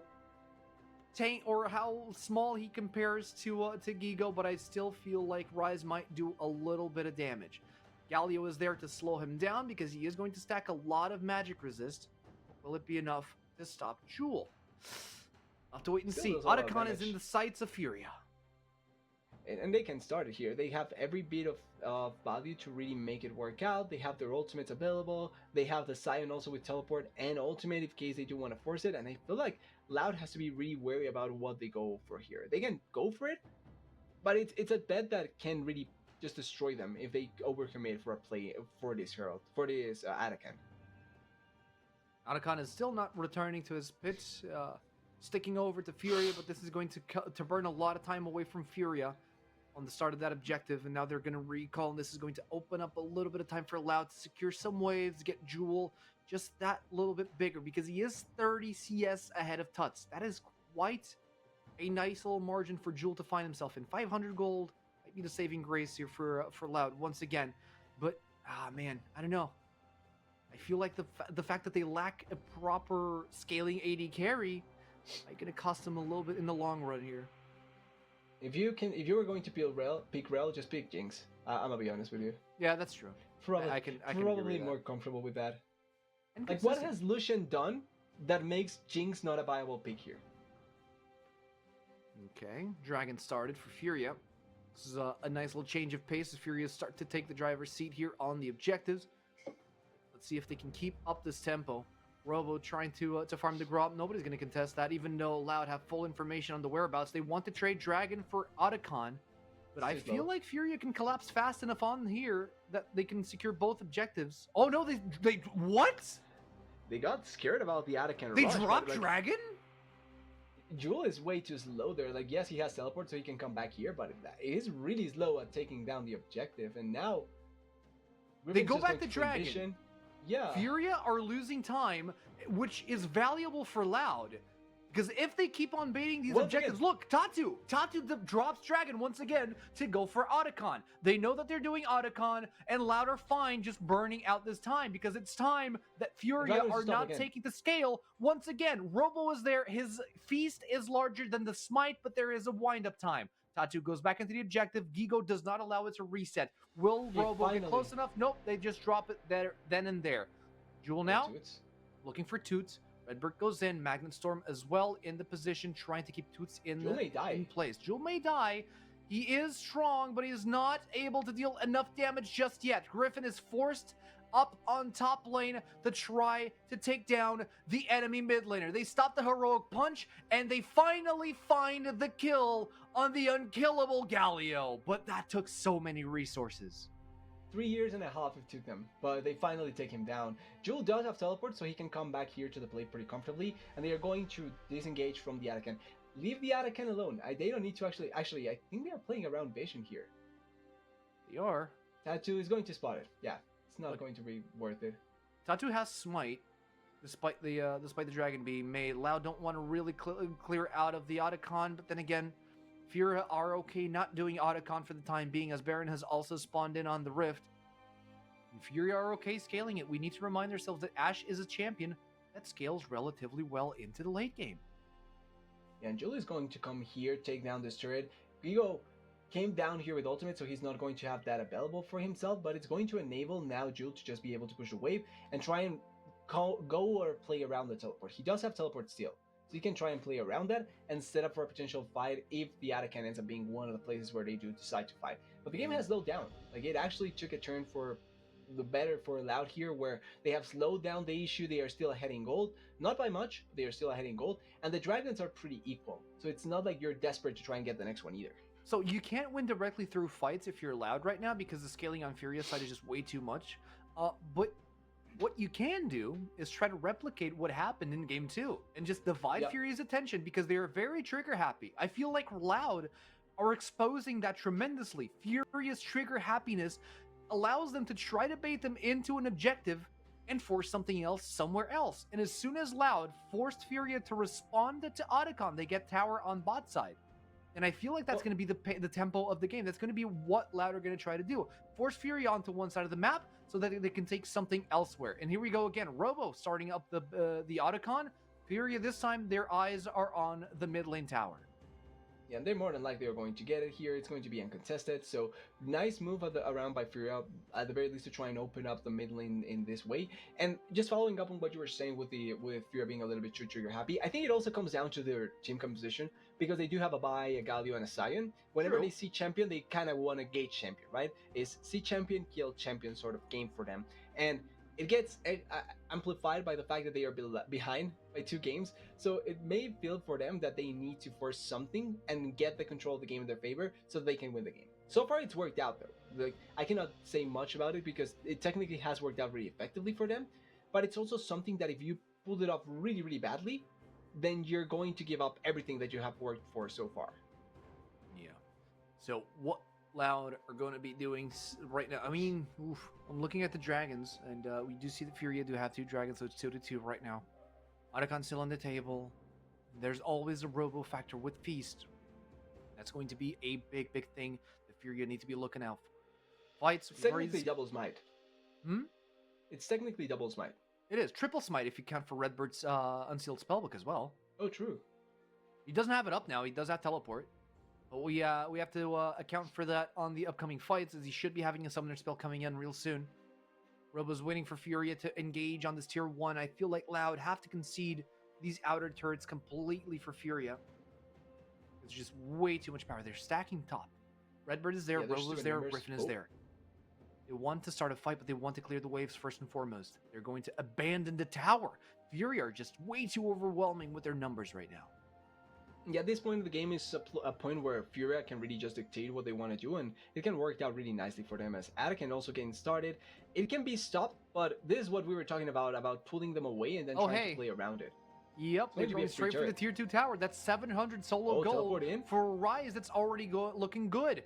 Otacon's not being stopped. Furia want this bad, and they want this now. Knockup goes through. Gigo is down for the count, and that is a massive feast, allowing Robo to secure the kill. But now, where's the feast for Otacon? Otacon has not been interrupted. Louder fighting, Louder doing good, but Furia managed to walk away. Otacon falls in favor of Loud. The team fight falls apart. Furia lose the fight tremendously, but it's far from a clean fight from Loud, as Jewel and Redbird bite the dust, but the objectives fall on Loud.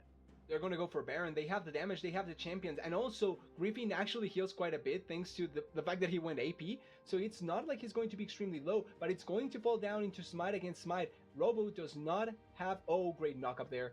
Oh, that's a silence going down on Jojo as well. There are a few... I think they have to run away. No, Route doesn't have damage. He can't get close enough to the Baron Asher to actually assist his team. Robo's waiting for the Feast, which is already out of cooldown. Feast is available right now, but he can't take any damage. Feast goes down. Baron is on Loud. Loud turned this around. Now unstoppable onslaught straight to the front line. Route tries to dish out damage, but he is just scratching the back of Gigo. Gigo got back to back. But Zombie Science still tries to get something out of it. Loud, 4 objectives, and they find a way onto the lead again. We go double zombie in that fight, and they still weren't able to win anything at all there. Such a huge fight by Loud, and making apparent something that we talked about.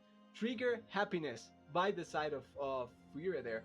Forcing the objective so heavily here, and you can see how disjointed they are. One is forcing onto Robo, the other are on the backside, forcing onto Redbird on the side. Everyone is completely disjointed with their ultimates, not playing how they usually do. Great engage here by Redbird. The flash by you, I think, a little bit too preemptive, but it saves Aju keeping himself alive long enough. But because of the distraction, Loud finishes Atakan and moves into the fight. They are now really tanky because ultimates are down. They don't have consistent enough damage to stop the fight from the side of Loud, and they are just able to run it down after that really effectively. It's just such a better played fight by Loud, and the trigger happiness really jumping through by Furia there. Yeah, and it's a massive contrast. We saw Loud threatening Otacon at least 4 different times in the last 10 minutes. Not once did they fully commit to the objective. Furia, the one time they go for it, they commit to it. And now it's Griffin that gets caught off and shut down by IU. A little bit too overconfident there from Loud. They lose their jungler, which is probably going to kill their power play right then and there.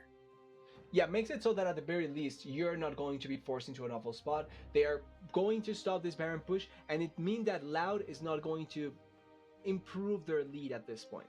But it's still a game where Loud now has a lot of control, and enough control for them to really just decide where they want to run and where they don't want to do something weird. And it's Furia that needs to fight the perfect teamfight once again. Tatu getting into the back line, followed by Toots, followed by Jojo. They need their ultimates to be connected and utilized accordingly to the situation, because if not, the game may just blow up. I mean, the thing is, you have a front line that Furia have allowed to scale. Robo is on 10 stacks. He's maxed size right now. Won't grow any larger, but he will still be gaining those stacks. And you also have Griffin on 3 items. You have Redbird, who has an Abyssal Mask. enabling or further enabling both Jewel, Griffin, and Robo. So Redbird is going to be playing a massive role once that Magnet Storm starts coming through. Yeah, funnily enough, the magic resistance that they have built is really, really good. You can see their Griffin kind of killing himself. That was just so him walking, dying on the side, and then kind of like not understanding what was happening there. Unlucky, but important for Fury in that position. And then also just thinking about it, like you're mentioning, oh, Toots! Oh, that is a big wait, fight. Redbird. Redbird gets caught off in the back line there. He tried to go for a Magnet Storm, but he allows Ayuv to get a double kill. Can they get more out of that as Robo gets chunked down tremendously? Route falls away from there, and so does Jewel with the Realm Warp. They're loud, turning tail and running, and it looks like Furia find their way back with a fight, at least momentarily. Once again, another fight where they cannot kill off a target, and then the ultimates do come in effectively there. It looks like Toots was the one getting focused on there, has to flash away, but survived. And then also the Scion almost dying there, but too tanky to die at that point. It's really small margins, the ones that are making these fights, and they are forcing... I hate this so much by Loud, by the way. Stop forcing so heavily onto the lane that has the Scion and the other members there. They get so overconfident. They did, but they had the tower. Why would you try to dive this? You just have Redbird isolated on the back, trying to pull something out of that one, but you're just allowing IU to dish out free damage. Yeah, and this is the thing. The Ashe may not be the highest damage dealing hyper carry, but she still deals a good amount of consistent damage if she gets left by herself. So you need to be able to get on top of her and actually kill her, or not allow her to get on top of anyone at all. And she has now Flash and Cleanse, so it's going to be even harder to go for it. Please. Could we see a Gigo angle again? Because the dragon's spawning in soon. Everybody's posturing up for it, but right now it's Furia's map to be controlled. Now, Loud recognize this and decide to just back away from that one. It's not Soul Point just yet. You already have 3 dragons. You don't need a desperate fight for this objective. Furia are going to recall... There's still a little bit of time. There is. There's still a little bit of time, but they want to establish vision as fast as possible. We still need to see a little bit more. Jewel, looking at him on the top side. He does have the Bloodletter, so there is some magic penetration, plus the Abyssal Mask on Redbird. They can dish out magic damage, but they need time.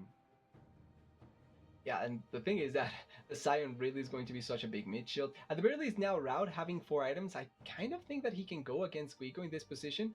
But like, it's still so much. Actually, no. I just saw the amount of damage that he dealt. Bird, he scratched the shield.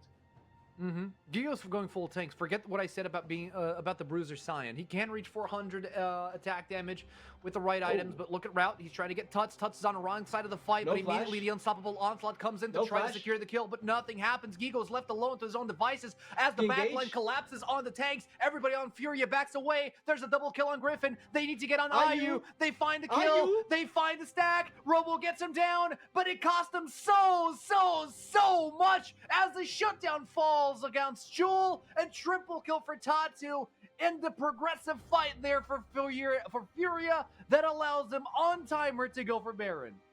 Cleanse Flash just being that much valuable there. I'm not even sure how Jewel died in that position. He didn't even flash. Same for Route. They were just collapsed on there. Maybe the Zombie Scion just took them by surprise, but there was nothing really there to stop them from actually being able to get the kill onto IU as whoa. Replay even broke in that position. The Baron buff will probably die. It's only really Toots that is spawning. 25 seconds, so this should be a free Baron, I think. But Redbird has teleport, Jewel has teleport, Robo has teleport. I mean, yes. Can they actually go for... Okay, now we have the replay. Yeah. This is not our fault, by the way. From perspective. It's such a good fight by them, by the way, and the engage is not bad by Redbird, but I think that they committed too much into trying to go for Ashe here, that they ignored the fact that then they could get collapsed on. Route gets stopped immediately by, and then they are not able to kill on the side the remaining members. So surprised that they opted. Okay, a dragon is alive. Actually, they ignored the Baron Asher. They didn't even want to contest it. They just want to go straight for Baron, and now they have a feast on Robo. There's no smite. Exactly. There's no smite on Tatu. They just get the dragon, and that's the Hextech Soul falling in favor of Loud. They have the Baron, but they can stall it out now. Yeah, they need to be able to magnify the value of this Baron buff, but like you're mentioning, like it's difficult to actually pull it off, just because at the end of the day, there's a lot of tools to really stop it. But 5 members are here. Griffin actually hasn't backed yet, so they may give up this turret, and maybe a little bit more if they're not careful. They might design a perimeter No, it's around fine. the base. Yeah, they lose this mid tower, but I don't think Furia have enough fuel in the tank to really push it through. They also have a lot of gold to cash in because they went straight to Baron trying to contest the Dragon. Yeah, and importantly, I think a lot of this comes down from the fact that Baron buff was really, really slow. Because it took them way too long for both Tatu and Jojo to actually finish that Baron buff. They weren't able to begin setting up for the Dragon, and now it's Soul against Baron buff, and also potentially Elder in 6 minutes or 5 minutes. What a roller coaster of a gold chart we have here on our screens right now. Lordy. It really feels like it could go either way. It does. And right now, Furia are leading from at 1,500 gold, which is not a lot considering the game time. We're 38 minutes in where all the fights matter. Robo gets caught up in the front line, gets taunted by Tuts, and the fight ensues. They want to get Ayu, but Ayu is pacing himself and distancing from the fight very, very decently. Gigo is down, but there goes round 2. Hero's entrance is putting Tuts in a very, very precarious position. He gets caught by the Magnet Storm, and one by one, Loud are felling numbers on Furia's side. Their major tanks are down, and now Loud, on a massive reverse Baron power play, find a way to get the fight, but I don't think they expected this. What's next for them? They don't have Baron. They can't push mid. So they can try and force here. There's no flash on Ayu. There's no flash on Jojo. There's no flash on Tatu. They can actually force this a little bit more. There is no ultimates, though, on the side of Loud. They probably get inhibitor and then back away. You still have cease and desist in the hands of Tatu. He's in the front line, 4k HP. Louder just going straight for game. Here we go. Cease and desist right on top of Griffin. Griffin is down for the count. They find a kill on Tuts. Tatu is down as well. Flash out from Robo. Below, my Lord Jewel! The massive rise in the late game, securing the triple. And securing potentially game for Loud. In comes Gigo, unstoppable onslaught straight for the front line. It's a ring around the Rosie. Jewel gives up on the Nexus. He is baiting Furia out of the fight as Robo slowly but surely tackles down the Nexus. He's at 200 HP, gets taunted by Tuts, who Hero punches away. He does not want this win. Robo, he takes so long to die, but finally gets taken down by Tuts. The message is sent. Loud have a clear path for victory. Yeah, they can actually just play for the sidelines now and try and end the game through there, or we can see a situation similar to the previous game. Elder is up in 3 minutes, and that's open Nexus. I mean, it's Ryze ulti into the base and win. Like, legitimately, Loud can just go Ryze ulti into the game, and we see the fight here. This is the committing onto Robo first, but then the real issue here is the ultimate. They force the Sion ulti and the Vi ulti in really bad spots. They don't hit anyone important, and the Jojo ultimate here, the Seraphine, goes completely wide from Raud and Redbird. They don't commit, they don't get a fight, and then the Gali ultimate, the last vestige of any potential they had there, goes wide as well. It's just ultimate's not connecting for the side of Furia, and their composition is completely based off of that ulti. But it was looking, but at the beginning of the fight, it was looking so good for Ayu. His spacing was really good. He had a lot, like his tanks bought him a lot of space, but it felt like Furia halfway through kind of gave up on the fight because they got a little bit too claustrophobic in their own jungle. It backfired so hard. No, like you said, Nexus is open. Aren't Loud going to play by the book? Huh? It was a place where I think that Ayu was reading that into either we fight here and I die and we lose, or I try to maybe hold on a little bit longer. And that like, I don't think there's a great answer there, because if you die, the game's over. But if you don't commit, you lose the fight, and the game may be over as well. Like, that's two ways of looking at it as well, which is difficult to really evaluate, especially as an Ashe with no flash. An Ashe with no flash. And no dash as well. Very, very immobile. Gigo gets knocked up. Tower is towering as Griffin goes into the back line. They fully commit with the Ryze ult. There's nothing left for Fury to do except watch the defeat screen as Jewel carries the team into the Nexus and secures game 3 for Loud against Furia. And look at Griffin, how happy he is after that. And full props to him. He played that really well, that series, I mean. He played it really, really well. Couple of mishaps here and there, but I think he did a really good job at that. And Furia had everything in their power to really do it, but it just felt like there were moments that defined the series that Furia was not up to the task for it. And Loud were at the end. No, absolutely. Furia had a solid chance at taking home the win here. They had a massive bot lane, how I want to say a gap in the bot lane where Ashe could actually do something with the Seraphine, but ultimately they just didn't have the tools to take. It wasn't enough. The tanks were massive. What went wrong is my question. Was it a lack of damage? Was it a lack of tankiness? It wasn't. Everything, like with every metric you look at, Furia had the upper hand. The tanks were bigger. The damage output was larger. The jungle potential was bigger. The engage was easier from the side of Furia. Yeah, it just felt like more times than less when it came to like to force things to happen, their ultimates just didn't connect at the end. And I know that I'm inking too much on that topic, but their composition is 100% based on Vi into Galio, into Sion, into Serpent. That's their comp. Like legitimately. Pick any order you want. I think Vi does need to be the first, but pick any other order you want. And it works the same anyway. But the problem is that the longer the game went, the harder it became for them to actually connect that.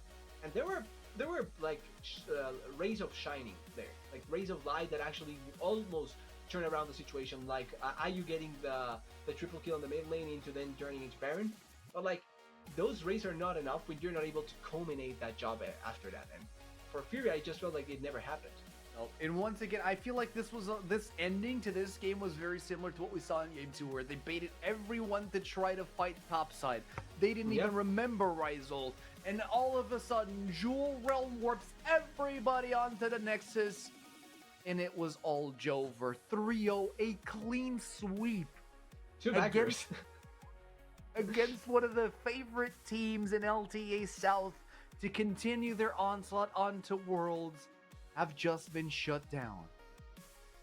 And Furia out for the year. Now what a time to be alive. Yeah, what do they look into, right? Because I don't think like this roster, I don't think there's any real reason to change it because of how much success they had, right? But at the same time, their success just came too short at the wrong time. And Worlds is at the end of the day what a lot of people look into mattering. So it's going to be tough. I think there's going to be tough things to really look into here for Furia and whoever has to make the choices. Thankfully, I'm not one of them, so I can just look on the side and not be as stressed about that. But like, it's going to be a tough time for them. And for Loud, great news. Great news for Loud. They maintain their streak alive. They still are undefeated in playoffs.